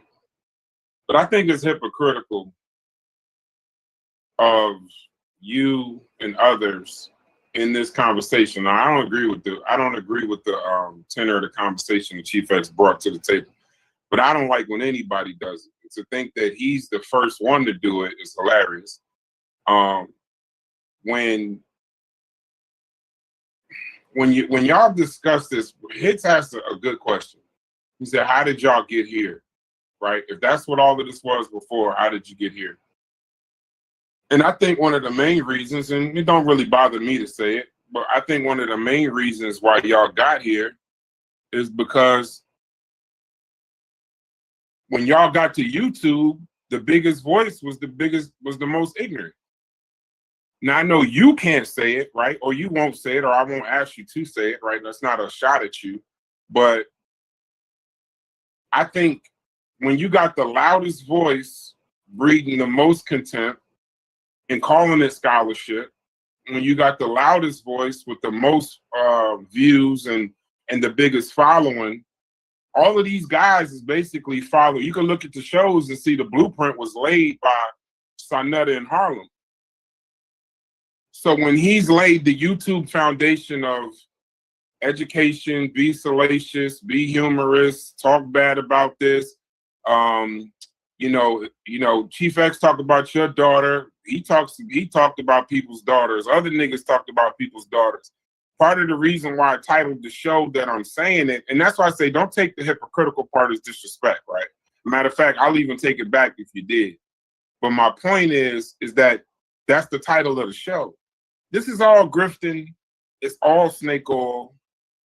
This is personal beefs being sorted out and calling it Black Egypt by a bunch of people, not all, but by a bunch of people that are uneducated and underqualified to even have the conversation. Even when y'all go get people that are qualified to have this conversation, they end up in Chinese food takeout in a microwave. So when you're in a community that, as far as I'm concerned, when they start complaining about why there's no respect being shown in the community, the whole community is disrespectful. The whole thing is disrespectful. Well, if you're not called, if one person ain't being called a drunk, the other's being called a drug addict, the other's being called a pedophile. I don't know why anybody would be surprised that Chief X would make a video like that. Now, once again, I don't agree with it, but I don't think that anybody that tunes in, and you know this, me and you have had these conversations personally. Every time you come here, I pay you. Every time. And I do that because one, your time is valuable. I told you that before. But one of the main reasons is because motherfuckers don't got time to be talking for an hour and 2 hours and 3 hours for free. I guess it's us, right? But when y'all do these conversations, it's kind of funny that somehow Chief X is the terrible guy when everybody's doing what he did. Everyone involved in these conversations has had a moment where they started talking about drugs, drunk, this, that, and the other. So I don't think that he should do it, right? And I felt bad when they were talking about it in the Discord. But I just don't think Chief X is the arbiter of the madness. He's just a member of it. And it's just that because it's pointed at you now, it's terrible and it's horrible and he shouldn't have done it.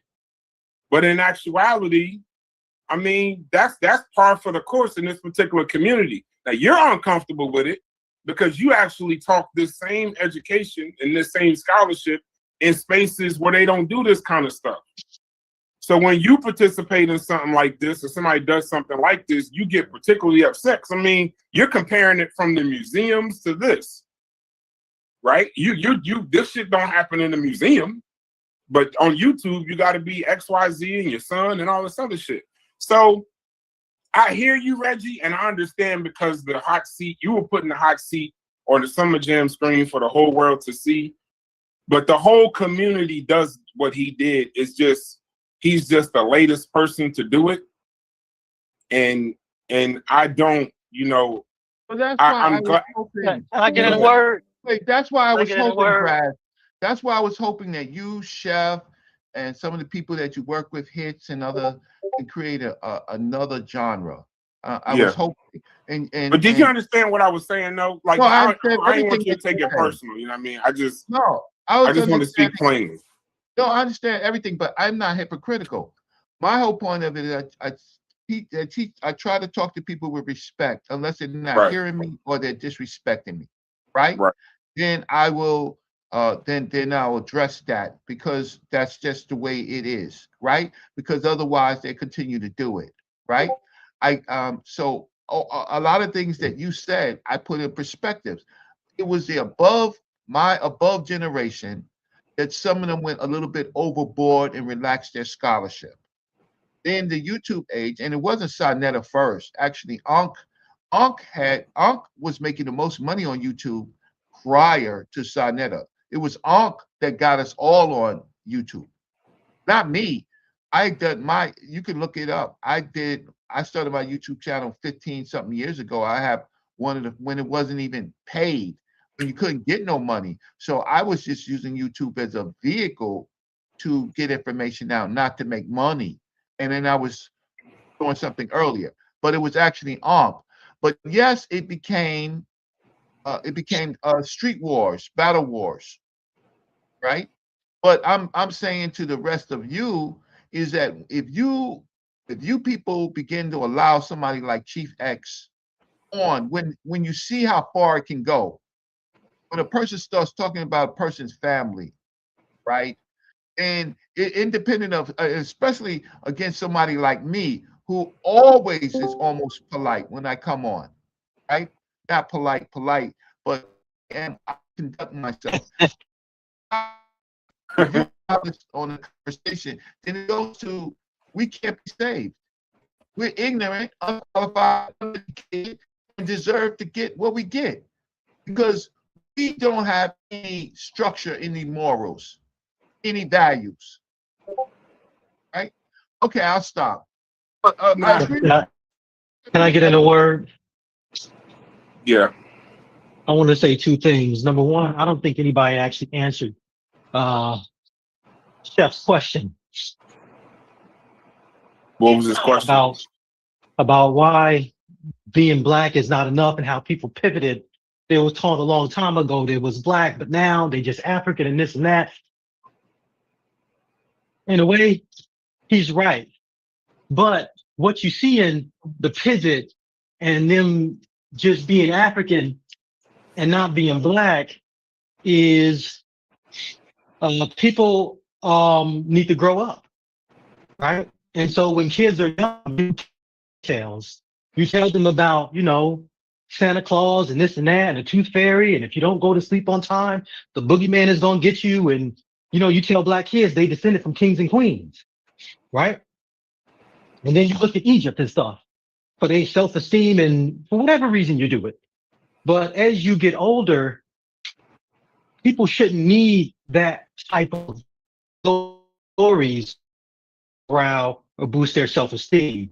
They should want that. And that's when you deal with real information and real scholarship. And that is why just saying a population is black, it really shouldn't be enough. That's like the least thing. And anybody that's actually been to Egypt, you don't even have to question it. When you land there right now in 2026, you're going to see black people and they're not going to be Nubians. So I don't get the whole idea that we have to choose. Oh, they can't be this or that, or they can't be black Africans that are not black. Why can't they just be both? You get down there right now as people that fit the range from extremely light to nearly pitch black. And so, that's that. But it is time for people to kind of grow up. And it seems like the community, it's like a circus. So, of course, if the community is a circus, don't be surprised when every single person you run into is a clown. And people's scholarship hasn't really got to the point where they can say anything else. It's like a base conversation about race when really the details are a lot more important and really a lot more interesting than that. But we never really get there because are they black or are they not? Well, and then the conversation is so dumb. You're arguing about how they look, but no one would even introduce, skull measurements and stuff. You can measure Egyptian skulls and take a measurement of Africans all around Africa and see, okay, who are they closest to? These people here, okay, how do we view those people? Are those people black? Well, then, no, yes, okay, well then, there's your answer. But we don't even get that far into the scholarship. So, I pop in every now and then. He asked him.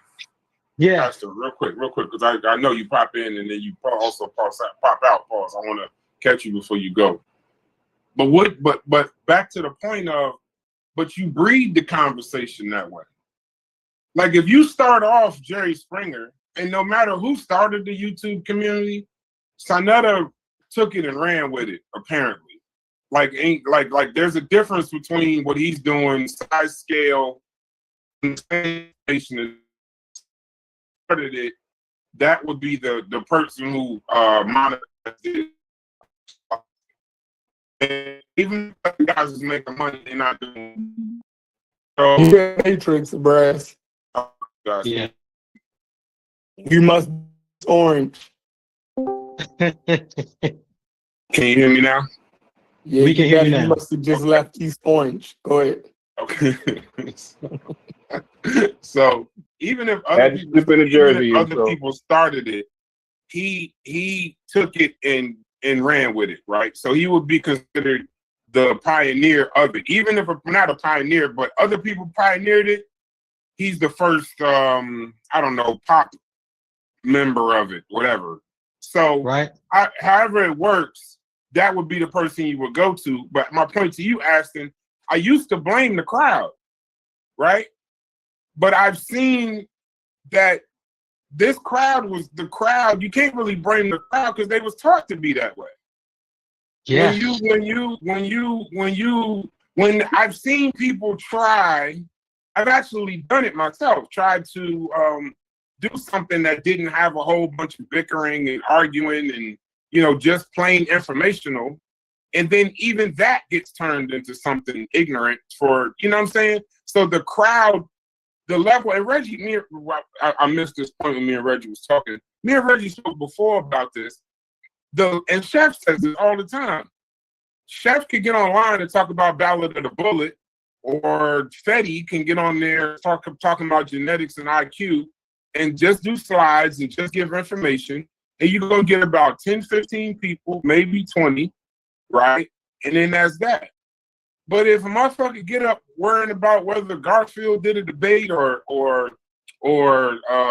this person doing drugs or that person doing drugs or somebody's child, you got 100-some people in the building all looking for the mess. So apparently they taught the crowd to look for the mess. But then they complain that that's all they're looking for is the mess. I'm trying to give you a message and you just want the mess. It's a devil's loop. It don't make sense. So when people complain about it, specifically the thought leaders in the conscious community, when you complain about it, I didn't mean to really say Reggie was hypocritical, but the idea is hypocritical. Because even the debate, like I don't know how you can make a debate about flat earth entertaining, but it'll be the slander and the jabs before. Then you would have something where I saw one debate that they put on, and I don't mind saying names, so I don't got nothing personal against these people. If you want to call the debates that Sonetta and them do scholarly debates, then you never went to school. Right. That's not those are debates. That's not. I was a member of debate clubs. I'm sure y'all all were members of somewhere where you did a scholarly debate. That ain't scholarship. I see these conversations on Egypt. I know a lot. I don't know anything about it, but it ain't scholarship. It's not scholarship. It's Smack TV, yo. Yeah, it's some bullshit. Like better. So Gella, my point is, everybody's taking this so serious. I can understand Reggie's conundrum because he's trying to take this shit serious in the middle of a fucking swamp. But my challenge to you, Reggie, would be: are you so infected by the conversation online about this that you could just walk off? and just do the content you want to do. Never really deal with the people, or do you think maybe there's another solution? Because most of the solution to putting out a fire is don't give no oxygen to it. And I think that would be a better solution than anything else. I like Chef's idea. Chef started a new channel because he knows the Carnivorous podcast. Most of us is not pulling up to see the Battle of the Bullet. They're just not. Right. So at the end of the day, you make another channel, you curate that content, you curate that specifically, keep all the bullshit off of there, and then you do that. I've even seen Reggie try to do that, right? Reggie's on his own channel. When he wasn't in the Sinetta for a little bit, he was doing that, and people wasn't coming in to do the shit. But I promise you, So what though? So what? No. That's Right. the thing. That's what I'm saying. Are you so infected by the conversation that you have to talk to these niggas? Or can you do what you've been doing? Like I pulled one time when we was into it with the Francis Folsom thing and Dr. Ben and that. And you did a beautiful presentation. It was slides, it was no slander, it was this is what this was. It was long too, it was like 3 hours. But it was informational, right? Something you could take notes to.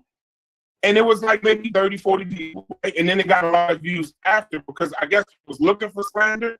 But then I saw when it was like later, more of a slander kind of thing, 80-something people pulled up. So I would just say this to you, Reggie, if you think that what you're doing is scholarship or you giving out the actual message amongst the mess, you're only doing mess. And when you say you allow Chief X, we allow Chief X on these platforms, I will say to you, you associate and deal with people that are far more guilty, have far more ears and eyes than Chief X does. Whatever allows you to go on panels and sit there and laugh and kiki, and they saying bullshit and they saying dumb shit, that's the same thing that I guess we do. But if you notice, Chief X, we don't really do shows. Because we at TMI, and I know Chef with his new channel, we realized that most people that's talking about Egypt don't even have a base understanding of geography. So if you telling me about, like, if I gave you a blank map, if I gave you a blank thing in Africa, you couldn't point to it.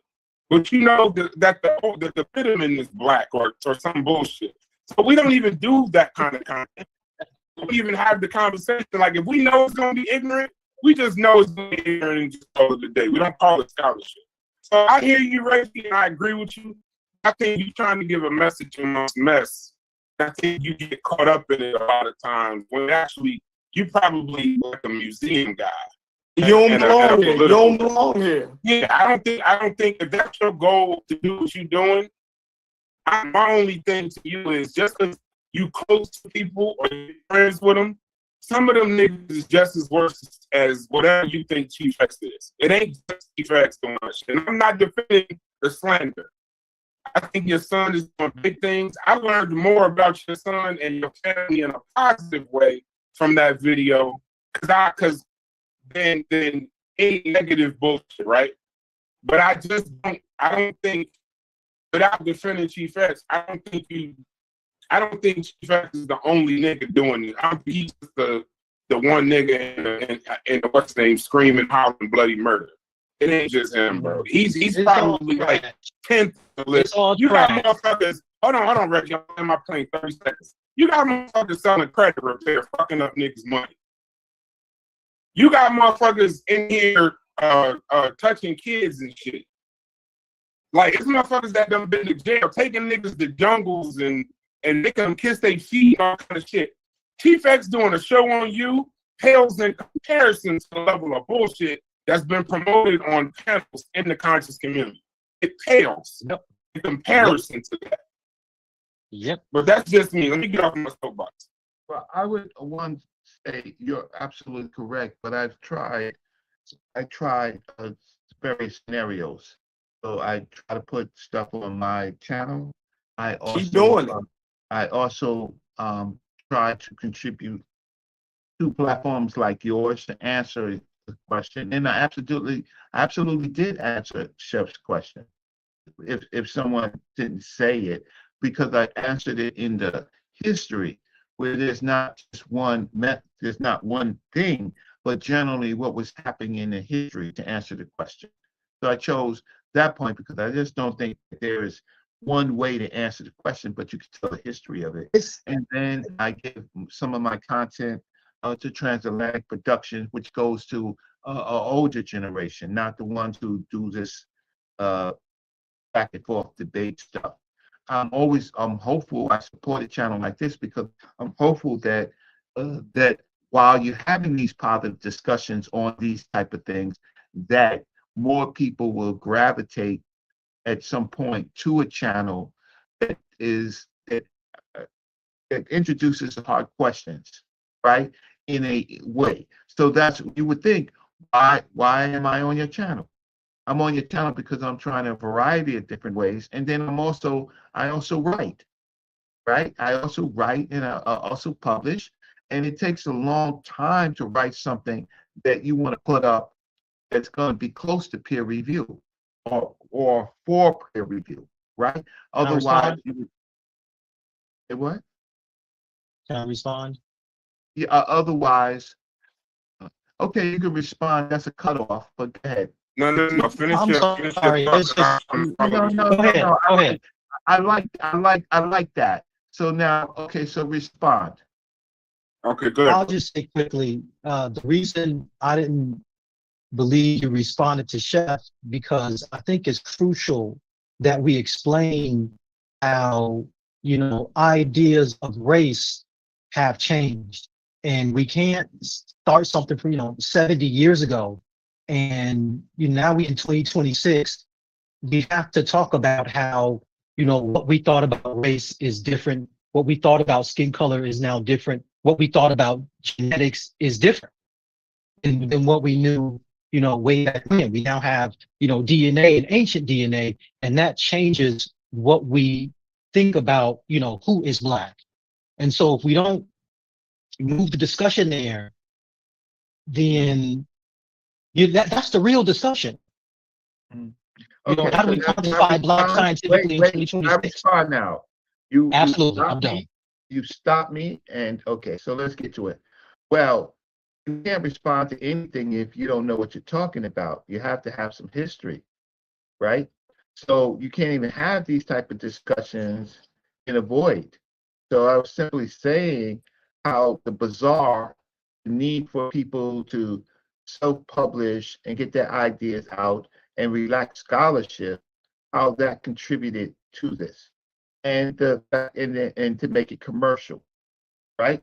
So I absolutely gave the history of why the most shiniest objects become things to talk about, but the real hard analytical objective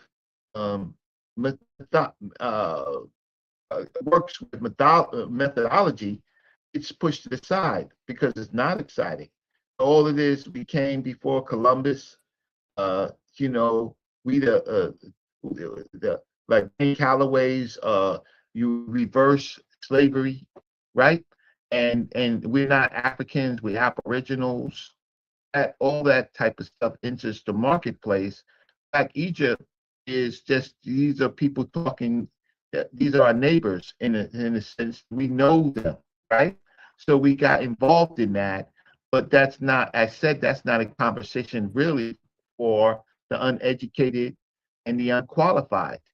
It's really not, but it's being dragged into this forum. I agree. And so that's what I meant. That most of the people that I see talking about the subject ain't read not one book on the subject. But you got to read 10 books. You got to read 10 books to even begin to have a conversation. But the people who are in the chatty patty ain't read one book. They don't even know what the UNESCO symposium was. They never analyzed it. But it's worse than that. They don't even know where to find the books to read. They don't even know where to, find the articles to read. And if you told them how many books that you've read, number one, they wouldn't believe it. They wouldn't believe you, and then they would laugh at you. This is who you're dealing with. They would laugh at you. So for both of y'all, right? This is the thing, right?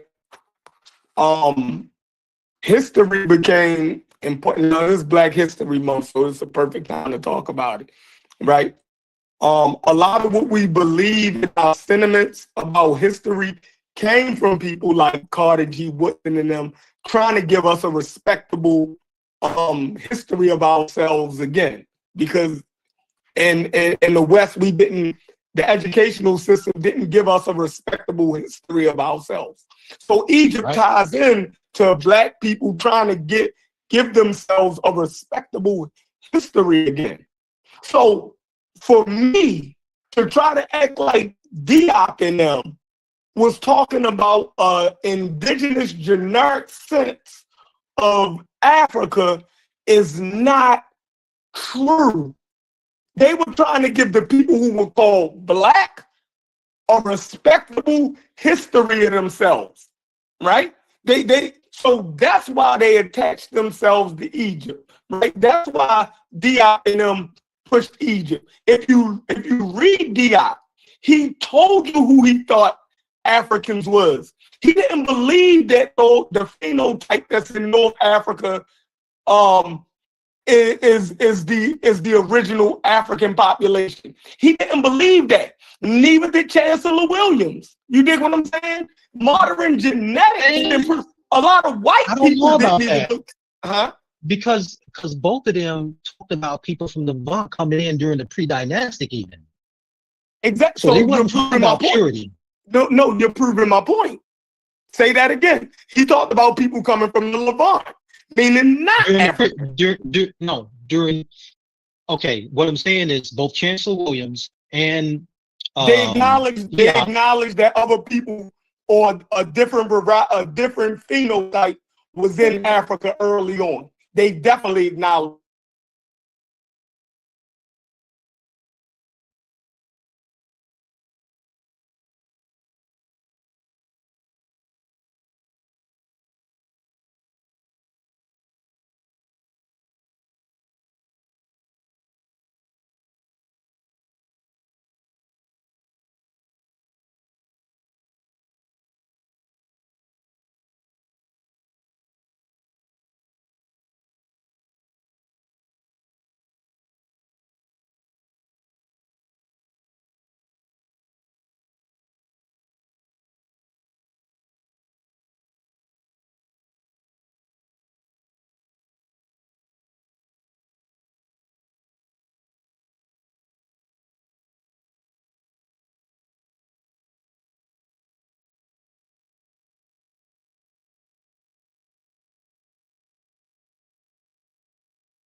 sides Diop was saying it made it racial.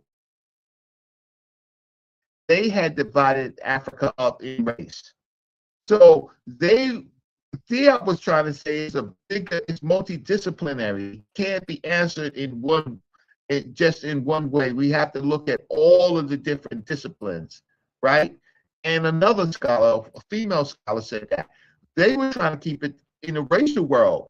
Though Hamites. Right, Vercoda, he says that we should clean it all I'm up. gonna just leave. I'm gonna let y'all have it. This is this asinine. I don't understand, Chef.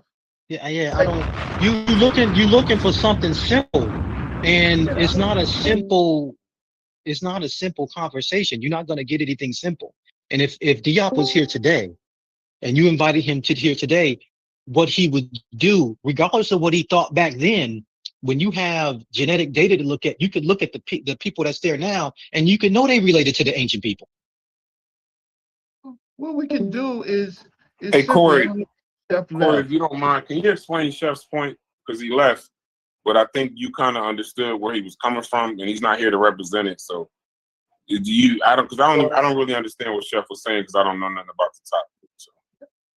Yeah, because I think he was basically and Reggie was kind of keeping it real earlier because he kind of agreed to it already. But then I think when it comes to Diop, we kind of a little skittish to keep it 100 with that.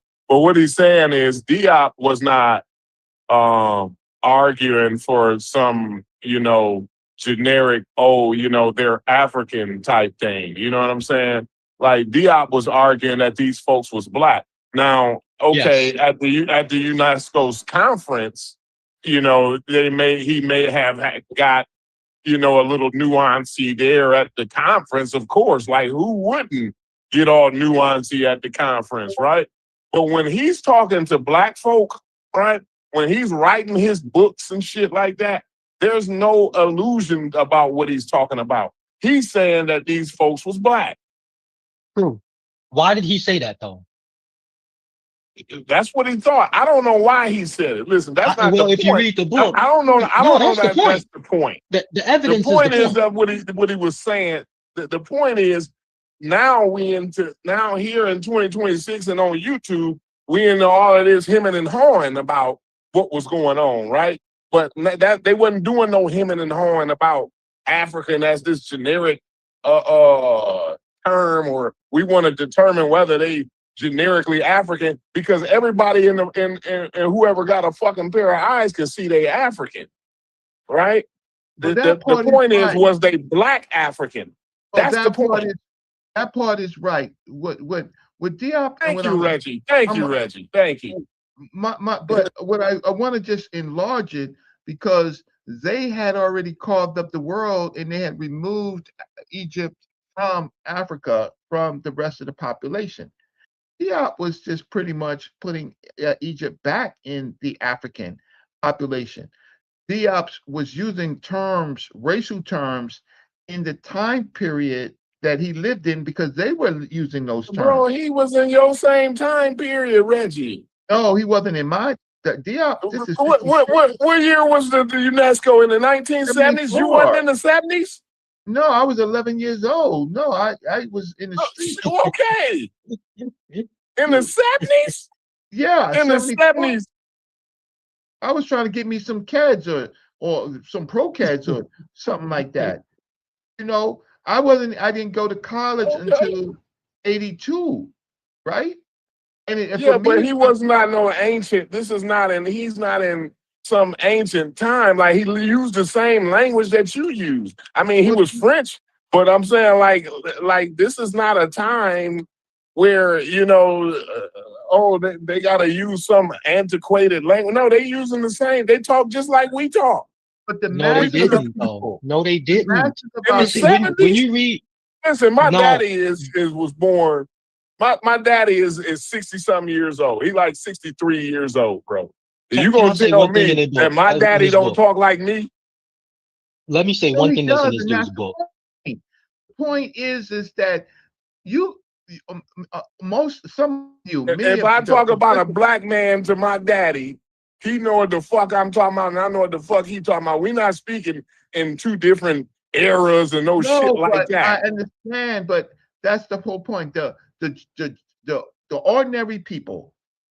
This is not really a conversation for the ordinary people about No, the UNESCO wasn't for ordinary people. Right, But those authors and those books that was written, those was for ordinary people. No, Yeah, but they was talking about Hamites though. They was using the Hamitic hypothesis. So there's let me just say this last thing and I gotta bounce. There's a part in Diop's book, and he's talking about the white scholars. And he's saying these scholars will sit here and look at a Maasai and look at a Tutsi and call them Hamites. And so if this is where we're going, basically you arguing that black people are white people. That's what he says. You basically you've gone so far that you're arguing that blacks are whites. This is what he had to get around. People were saying this group and this group and this group are Hamites, and this group and this group and this group are Mediterranean. Why would they be white?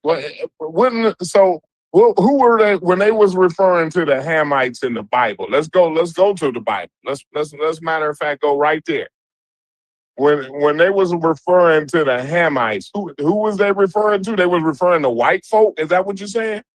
White, black folk. The scholars at that time created certain terms. No. Afro-Asiatic speakers. They was referring to Afro-Asiatic speakers. Okay, yes, thank you. Thank you. Let's keep it one. But those were brunette whites. And how dark can a brunette white be? As dark as a Somali. Okay. Those were the technical term called brunette whites. Google the term brunette white and how they use that in scholarship. If you got the time, I got the beer. Listen, right? I can show you exactly what. Wait, let me speak. I see why Chef left. But no, what's going on? This is what's going on. This is what's going on. You get into the conversation because I'm addressing what he said. You get into the conversation and you start hearing terms that you're unfamiliar with, right? So when I say they use the term Hamites and they use the term brunette whites, you've never heard that term. You've never read it in scholarship. So you're surprised when I tell you they call people like Ethiopians brunette whites. This is where they was going. Listen, that's beyond the point, though. Fine, you got a term that I don't know, but I'm not even, that term ain't even germane to the conversation what I'm having. It is, because that's what Diop had to debunk. And that's what he talks about in his book. Like to okay, fine. He talking about brunette whites. Y'all enjoy. I would like it to say it another way. Okay, the best way to do it is to go and track what each of the scholars said in 1974. Then you will understand that they had disguised racism because they, in fact, right, used those terms to create what in that conference they were dealing with this white African, this white black African. They literally said that, right? They were black like the Egyptians, but they were white, right? Meaning that they came from another place. At the end of the conference, that conference began to end that in the final report. They stripped all of that Hamitic stuff out. All that stuff was irrational, right? That's one of the things that came out of the conference. But going into the conference, Corey, absolutely, they used those terminologies. Absolutely. It seemed like I'm just having a hard time, Reggie, believing that they didn't understand North Africans in 1974. They playing, Corey. They playing, bro. And did they? Am I tripping, Fatty? Did they not understand what the hell a North African was in the 1970s?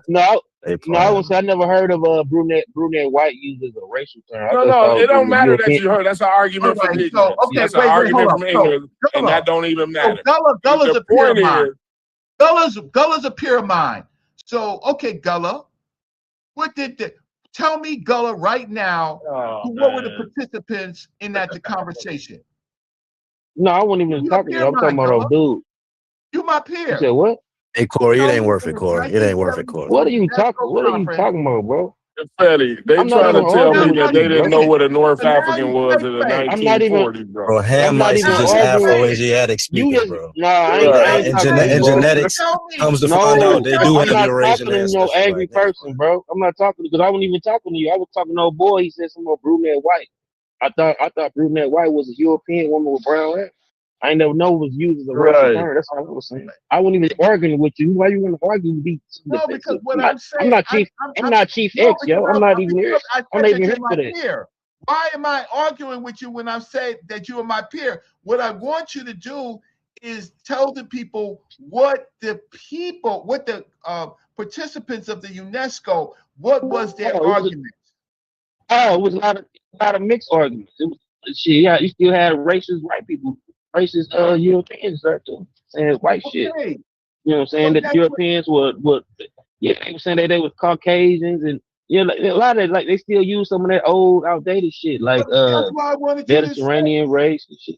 Yeah. because you read the work. So I could talk to somebody who I know probably read the work rather than say and to answer Corey's question, Corey would not believe how crazy these people were in this conference unless we go out. Okay, I can believe that it was some crazy people at the conference, but I'm saying in general, people knew. I don't. The hell with these folks at the UNESCO. Obviously, every last one of these niggas was crazy. The white folk and the niggas was crazy, right?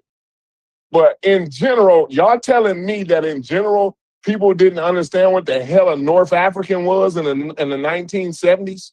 That's what y'all trying to convince me of? They weren't discussing it like that in the context of North Africa. They was really only discussing Egypt. I They can't was only believe it. really discussing Egypt and who contributed to Egypt. That's when the North Africa. I understand that that's what was going on in the UNESCO.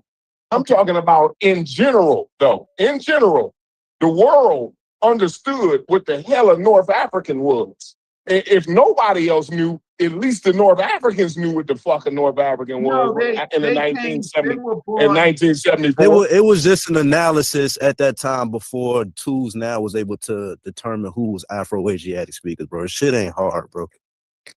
But to act like what they was It depends on what North Africa talking about. Some North Africans thought they was Aryan. Shit, they think they stored hold on. This is wild. Let them finish the Yeah. start. No, I'm just be giving 100. Like a lot I of know motherfuckers that's was cool, Arab but bags you and still shit. gotta let them finish, Yeah. though, brother. Let them finish this shit. Go ahead, Fetty. Oh no, y'all good. I was just saying, even though they was a little wrong back then, like to act like they didn't have some things in their analysis that later information kind of prove right is disingenuous also. I'm not trying to defend what they say, but they use Hamites. They use Hamites as a proxy to describe a group who we would later know to be as Afro-Asiatic speakers.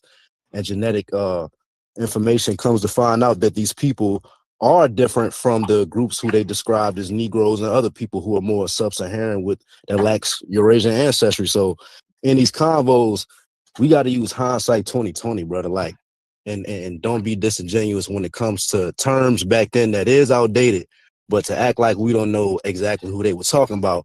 And even at that time, they weren't classifying people strictly based off of skin tone. That shit, they was taking a lot of shit into account. I'm not defending what they was doing, but to act like they was just lumping people without having some type of analysis or methodology is disingenuous. Because like that work off some. A lot of it was the method was wrong. Like a lot of methods was wrong, but we know, you know, they were trying to pursue. You know what I'm saying? Yeah. All right, so has it run its course? I don't know. Like when it comes to the whole Caucasian Egyptian, it's like they obviously thought that Afro-Asiatic speakers, whether it was craniometrics and shit, they classified them as Caucasoid and all of that. But like Gullah said, that shit kind of overlaps with certain practices today, even though it's outdated. But like, I mean, for me, it's clear like what even Diop was trying to say, and even what the other side was trying to say. And I'm saying, when Diop bring the whole West African connection, I'm saying those racist white people was more correct than he was, as far as like trying to lump a certain ancestral group and their connections.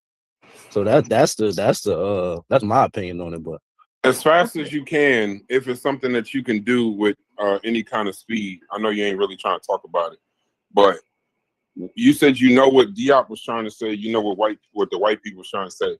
Can you just juxtapose the two and have that conversation quickly for like a layman like me? What was Diop trying to say? Man. He was saying Negroes, Sub-Saharans, black people, all that shit is the same shit to them. Oh yeah, yeah. But when he got, but you gotta understand too. When he got, you got it, bro. Go ahead. Yeah, let him finish. Go, come on, let him finish. We'll go right to you after this. Let him finish. So that's what no, you good. I'm listening, bro. I'm listening, bro. I'm in the mix. Go ahead. We always end up here. All right, then Gullah, can you tell me what the white people was trying to say, and then go on to say your point? People had, it wasn't just white people. People had mixed. It wasn't just white people. You're correct. You're correct. What was the other side it was trying mixed. to say? It wasn't just white people. You're right. You What still was the had a other lot side of trying to say? You still had a lot of the, you know what I'm saying, what's that, pharaonic theory coming from Asia, shit floating around. We like it's 1975. I mean, 4. You still got a lot of that old shit leaking, old ideas leak in. Shit ideas and ideologies don't change overnight. Take time. So Even today, you know what I'm Eurocentrism saying? was Eurocentrism essentially. Yeah, Okay. all that shit. And then even Diop, when he came there, he came up with the idea, yeah, this is black people, this and that and the third. But at the end of the conference, because the conference was to move the conversation forward. You know what I'm saying? He like that, even though he might have been wrong on a lot of things, wrong on some of his approaches, but at the end of the day, he asked the right question. You know what I'm saying? What's hypothesis? And they settled upon, okay, Egypt is an African civilization. That was the whole, you know what I'm saying? They ended off with that. You know what I'm saying? I think even Diop probably even, you know what I'm saying? I'm not sure, but from what I read, it seemed like he even changed some of his stance from it just being black to it just being, okay, it's an East African civilization. You know what I'm saying? It's it's an African civilization. You know what I'm saying, or North African civilization that, they range in skin color. That's, it ended off with that, like, for us the conference. So if it's simple and plain like that, Corey, I don't know if you're still here. Welcome back, Chef. If it's that simple and plain, then Corey, what's your issue with it? I never had an issue with it. It was about how when you're going right after this, Reggie. You're going right after this, brother. I never had an issue with the conference. The issue is when Chevron was trying to explain what Diop was saying, they act like no, he was saying all this nuanced shit. You see what I'm saying? And all of this, but Chevron wasn't strictly talking about the conference per se. He was talking about Diop's position.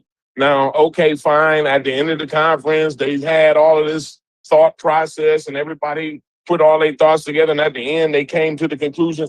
And that's fine. That's not what Chevron was saying here. He was talking about Diop's original position. Yeah, I wasn't talking about what Chevron was saying. I was just talking about what Reggie was. I don't know. Okay. Go ahead. Go ahead. Yeah, I never had a problem with the conference or with none of that. You know what I mean? Okay. Go ahead, brother. Okay. So I was writing a paper but I will address it because I didn't have time to find the paper. But Diop explicitly says he's using these terms, Negro, Black, and race, as operational tools, right, to undo the falsification of a Eurocentric or Western narrative. Not to neutralize those categories forever, but he's using those as operational terms. Dr. Vercotter, he's very interesting because he's one of the experts of the day. In his symposium, records Vercotter does not take on the philosophical claims head on, instead he shifts to a discussion back to the abstract racial mixtures, the Mediterranean types, and warning against extremes. He is the one who maintains the Hamitic view, right?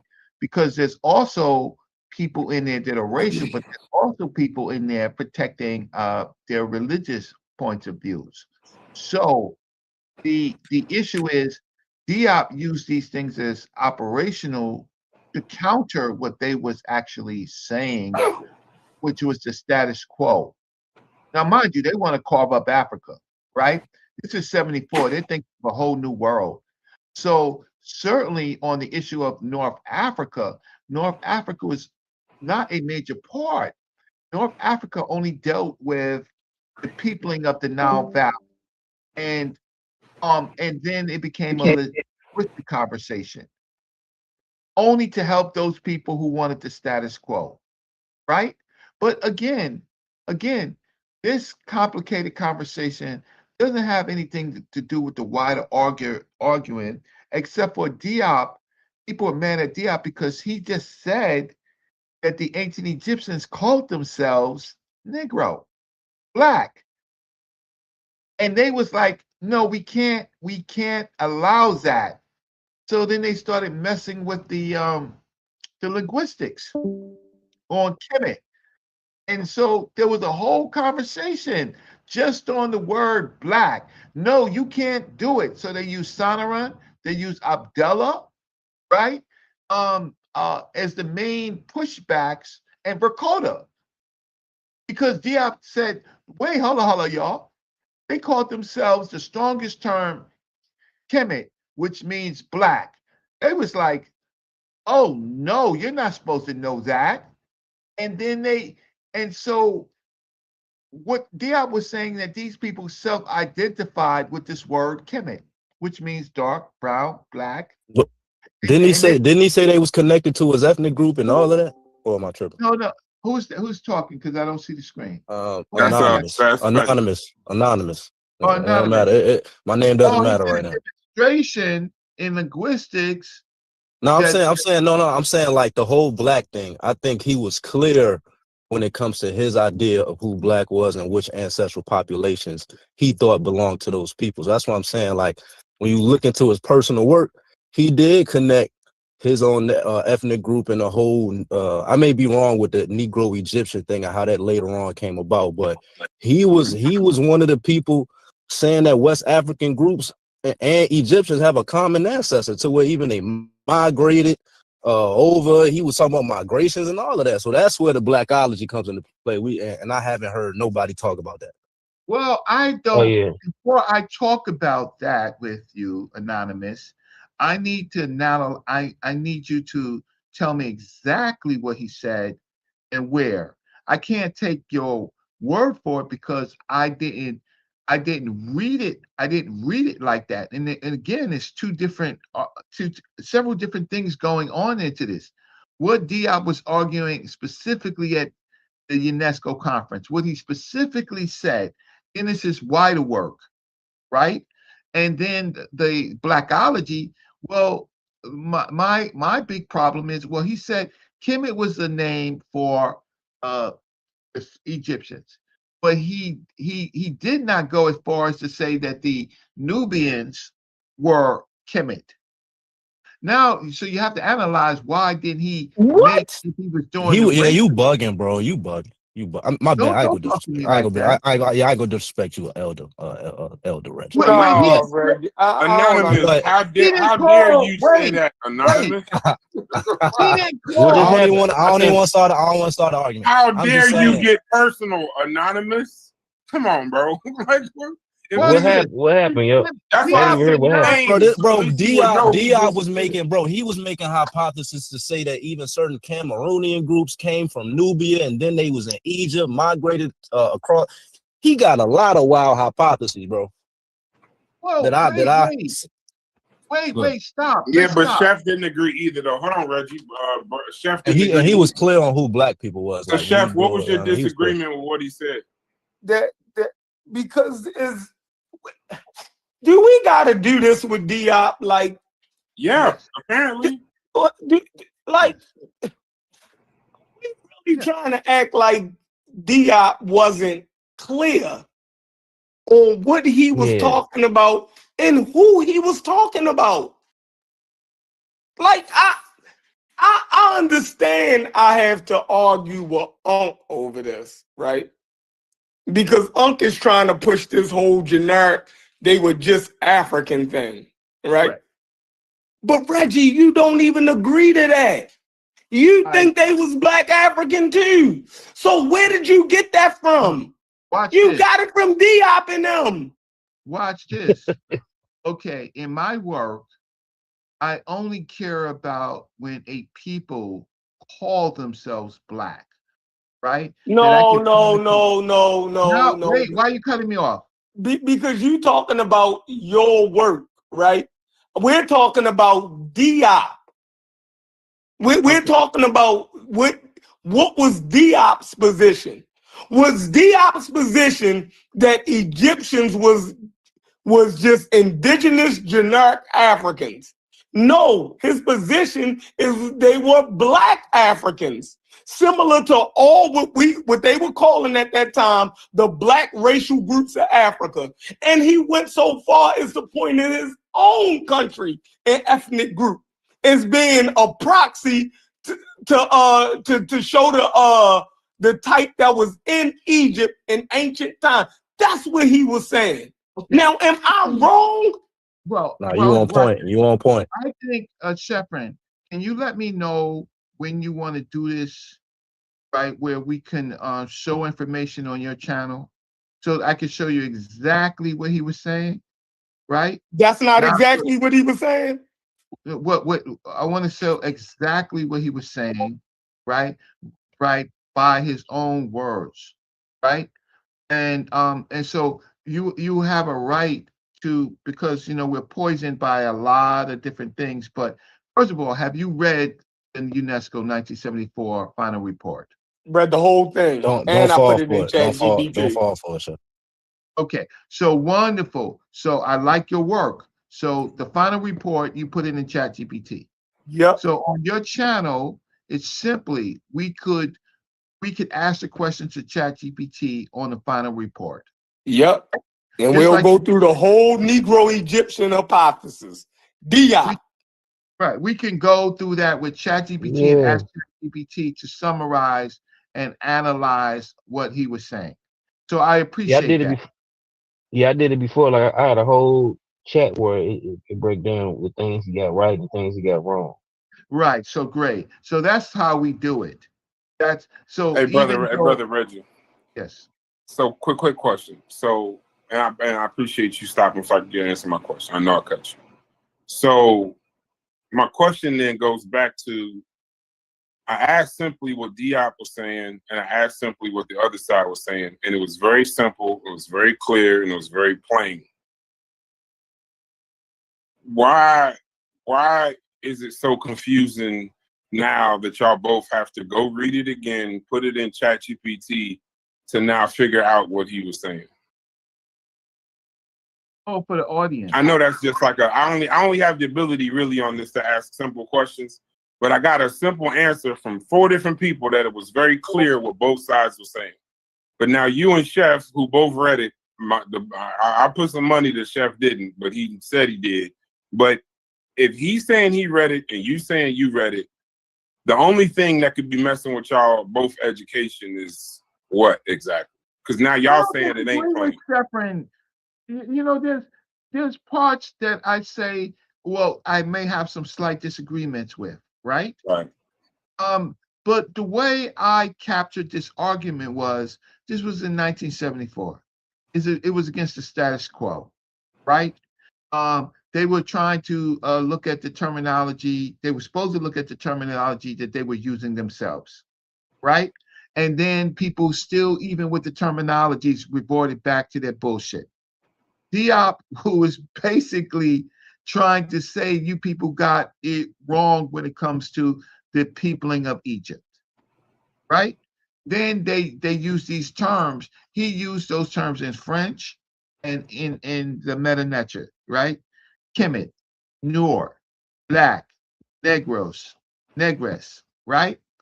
And that's what he used to show that it was not white. It was not Mediterranean. It was not North African. It was a product of Africa itself. So then it wasn't that simple and plain then, correct? Correct. Okay. He says the human species first appeared in Africa, in the Nile source region, and under Glover's law, the earliest humans would have been darkly pigmented. The earliest populations of the Nile Valley was therefore black, right? So he uses the context of skin. From the original African centered population spread northwards through the Nile Valley and westward through the Sahara. So the first inhabitants of Egypt were black Africans, not later Negroid intruders, right? Negroes meaning mixed. Since it's okay, so then now Diop is not all the way right? He's not. You said Negro mean mixed. Oh yeah, Negro admixture. They didn't have the word admixture at the time because the human genome. Man, Lord. The human genome was not constructed at that time. They knew very little bit about. Okay, so Negroes in the African context always messed up Saharans, right? Sensitizing Marcellard's data, he argues that at least 1/3 of pre-dynastic Egyptians were explicitly classical, right? Okay, then he uses this word negress or right, and the other 2/3 are white. This is not Diop. This is Marcellard. This is what he's saying. Marcellard data. He says that pre-dynastic Egyptians were explicitly classed as Negro, and the other 2/3 are white with dark black pigmentation, or mixed. The whole population is in effect black in the pre-dynastic and proto-dynastic periods, right? So then he goes on to then Diop goes on to his evidence of skin, bones, and blood, which he didn't have any super modern tools. Right? These are more predictions and commentary. Then he goes on to a point that's really important about the self-naming.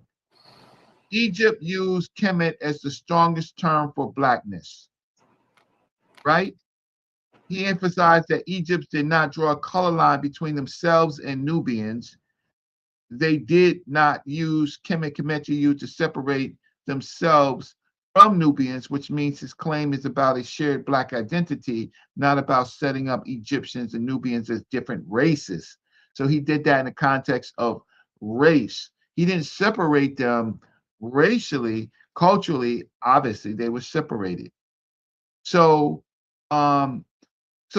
listen, it's what happens after when blackology takes over, right? And their analysis. He was the blackologist. No, yeah, he laid the groundwork. Every blackologist uses him to back their shit, back their premise. No, they use him, but most of them never read the work. They got the gist of it. Bro, they post direct sources from his books talking about Cameroonians coming from Nubia and shit like that. They use his direct shit. Okay, well, we have a difference. I'm so sorry. Hey. What we have this is a wide conversation. It is. But just quick question. I'm trying to keep it somewhat in a normal. What's the name? Is this the same thing, Chef? Is this the same conversation where people didn't understand would have? Is this the same thing? No, Reggie is linking it together, but it's not. We're strictly talking about Diop's position, and he don't have the 2026 generic indigenous African concept of North Africa that Uncle them is using. That wasn't his position. African to him meant black Negroes. Yep. And he described who Negroes were. Because the common thing is going to be, well, this person didn't read it, that person didn't read it. You read it this way, I read it this way. I went to school, I was cool, like all this other shit, right? But doesn't a certain level of comprehension have to go into it, even if you did read it? No. Like could your blackology get in the way No. Let's say it could. No, I'm saying not you. I'm saying No, I'm talking about blackology ain't getting in their way either. Okay. Disingenuousness is getting in their way. So just being disingenuous, Yeah. essentially, just not I telling the don't truth. think none of us can look at Diop's position and disagree with that shit. It is clear. Okay. No, I said that it was in an earlier phase. He didn't have the tools, right? So he was making some predictions and he was arguing against the status quo. And then after he argues, then what happens is we have more now we have the UNESCO volume 9. And now they go back and they reanalyze and they mention Diop because now we have volume 9. This was in volume 2 or something like that, right? So now we have volume 9, right? So the world has moved on, but the people haven't read volume 9, right? So my whole point of it doesn't matter what Diop said. It's like getting on a bus. Okay, everybody gets on the bus. Me, Chef Brass, Corey, we all getting on a bus, right? Now, what happens is people get off the bus at the first stop, the second stop, the third stop. They don't travel on the bus because it's not important to their lives. To the 9th stop, right? I try to stay on the back of the bus to the last stop and get off at the last stop. Then sometimes they change the drivers. So during this time period, guess what? It changed to Diop. He's relieved. He retired. Other people got on, became the drivers, and other people became the passengers. That's where we are right now. But Ankh is arguing that they was saying that they were just African. Well, I disagree because they was talking specifically, peculiarly about what Africans in this conference. So the conference wasn't about whether or not that they were, it was in Africa. To me, the conference did not make the point. The final report is not that they're not just Africans, but what particular peoples contributed to the Nile Valley civilization. So Reggie, brother, I'm just saying, just sound like I'm saying, brother Reggie. So Reggie, so but then that goes back to the title of the show. Yes. Then if you getting one thing, and Anonymous is getting another, and Chef is getting another, and the other guy is getting another, and then another person's getting another point, but it's all words. Then my question is, then who's uneducated and who's unqualified to even have the conversation? Because if it seems to me like everybody's going to tell me their qualifications, they did X amount of years, or they read this, or they was there, or what the hell ever. But y'all all getting different, y'all all coming to different conclusions on the same work. So the argument can't be that y'all didn't read it. Three of the five or four of the five, because somebody got to be right. So 4 of the 5 read the work. All 5 of y'all read it, and 4 just don't understand it. And y'all all telling each other that they don't understand. Me, Corey, and Chef actually agree. Like I think motherfuckers gotta acquiesce just to certain shit just to even have the convo progress. Cause it's like it's clear the simple, like in the beginning stages of even having this convo, there's a misunderstanding just on simple shit on who Negroes were, what Diop meant. Is he saying the same shit as blackologists today? So if we can't even agree to shit like that, how do we expect the convo to be? Here's the thing. Just simply go to ChatGPT in your free time and look what he got right and what he got wrong. So we have, but they can't even agree on what the actual information is, though, Gullah. No, I'm saying I agree. No, I think it's two. It's 2 points of contention. Hold on, Reggie. I'm gonna get you in there. I don't think it's like 5 different perspectives. I think it's like really 2 or 3. One group is gonna treat Diop and other people who I deem Afrocentrics with the kid gloves, which I understand, especially if you come from that time and era. I ain't knocking that. But there's other people who can see and use hindsight who may not come from that era or whatever, but see that he was clearly making the same premise that a lot of people on the internet make today.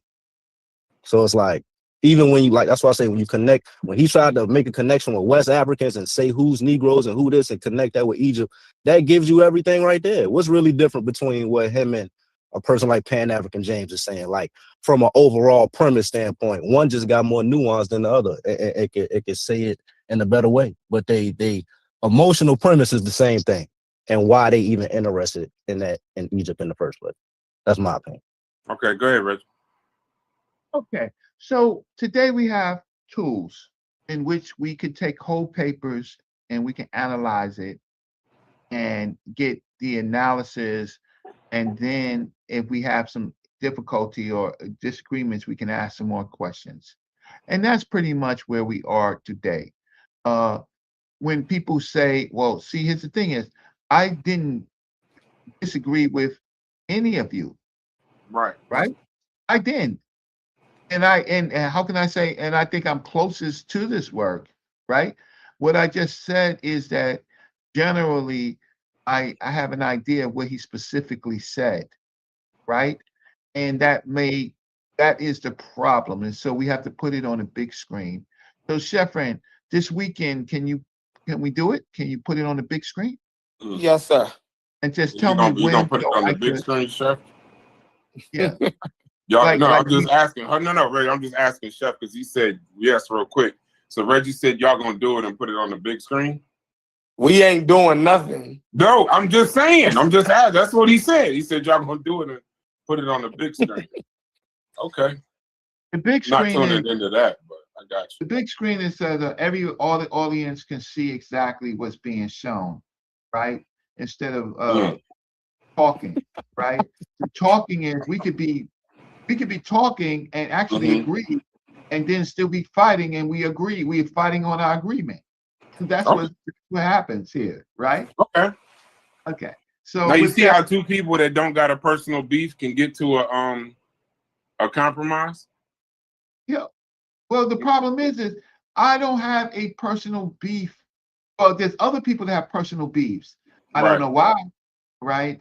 Because guess what? We're supposed to all be learning. It's just all the ad hominems and all of that BS stuff that comes in, right? Yeah.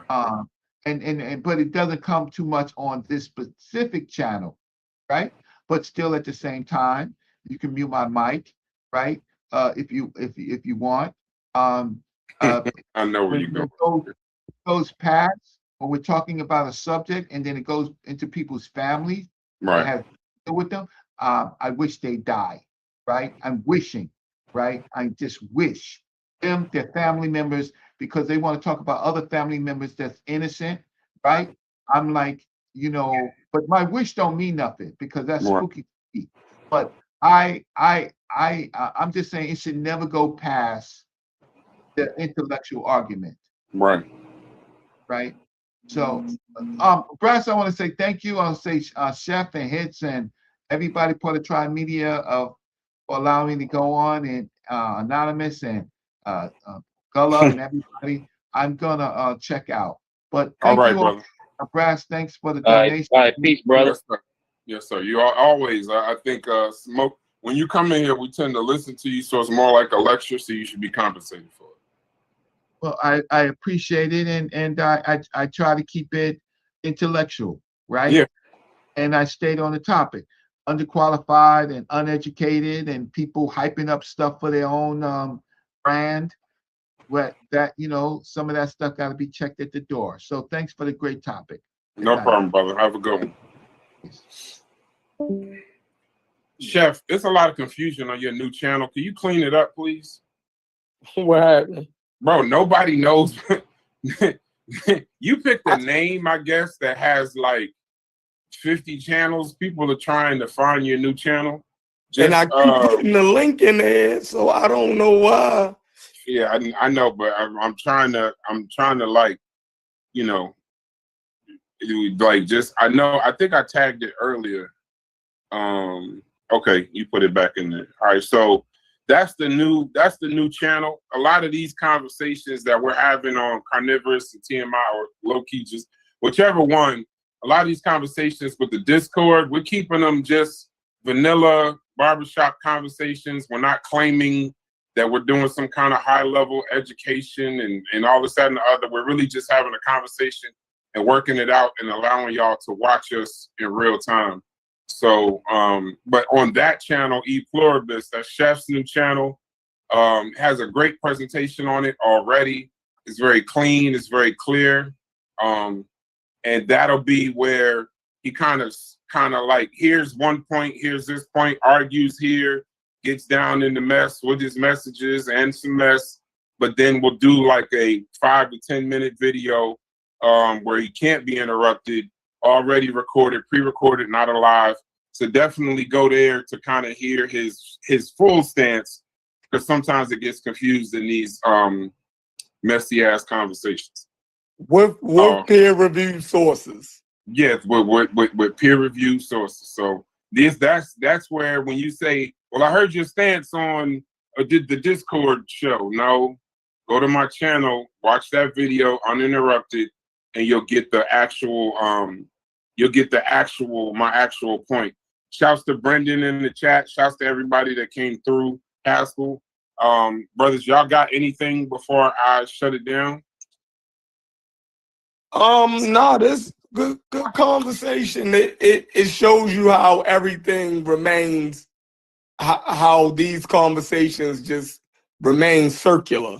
You dig what I'm saying? Because when we come to clear points, right? Like we be honest up until a point, and then it breaks down. At the point where we could get clarity, right, and move forward, it breaks down right there. It happens every time, yo, and it gotta be deliberate. It gotta be deliberate, yo. So that's I got point. something to say. We're live. Oh, good. I'm glad we live. That's even better. Okay. This shit is so damn personal. Don't nobody give a fuck. And it's like a man that's going bored with a comb over. Let it go. Either you're gonna shave your head, either you're gonna get a tattoo on your head, or you're gonna get a hair transplant. This shit's so goddamn old and played out. Yeah, I think Cuban, because Chef, go ahead. I want to ask Chef if we had time, you do whatever you want to do with Reggie. I want to do. I've already asked you to get up. Oh yeah, listen. 45 minutes. I can hit the button in 45 minutes. So that would be 8 o'clock my time. Or do you want to wait later? I can wait. I can wait later. Don't believe none of these has. Bro, Don't I believe was none of these. about to say, Gullah, don't believe 45 minutes of nothing Chef talking about. That's one. It don't even got to be. It don't even got to be. Bro, somebody gonna say lemon pepper wings, or some girl gonna, whatever's gonna happen, he gonna do something else. But don't make it so late that, like, because if you talking about doing a presentation, don't do that shit in the middle of the night, bro. Oh, like, no. Huh? It's 45 minutes is about 3 hours chefing time. Yeah, hold on, small. It don't even got to be today. You know what I'm saying? I just wanted to break down. You know what I'm saying? My work I put in the group is for my break. No, I know people ain't reading. I know they not. It make a lot of sense. And I wanted to break down what Diop got right and what he got wrong. People put it out flat so they can see.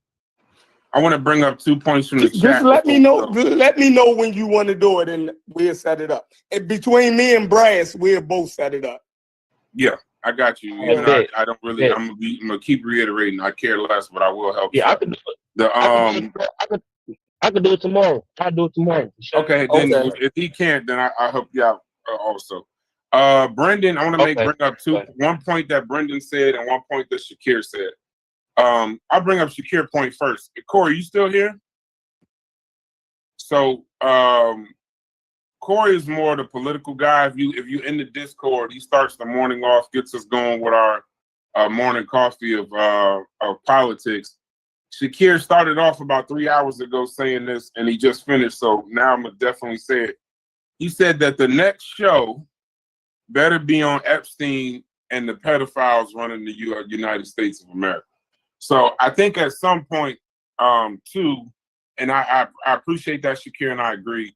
But I think at some point we should have some form of the political conversations we have in here all the time, Shakir. If you was in here, you would hear it. We just don't make it public all the time because you get banned for some of it. But if we was live, we could curate it a little better. But then part 2, it's Black History Month, and I find it hilarious that we started off the second day of Black History Month stuck in Egypt once again.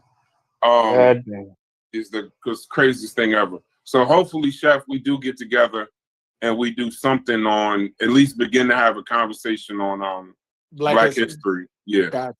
The last thing I was already working on something actually. Okay, just tell me what you need from me. I'll let y'all know now. Yeah. I'm working on it's actually about J.A. Rogers, right?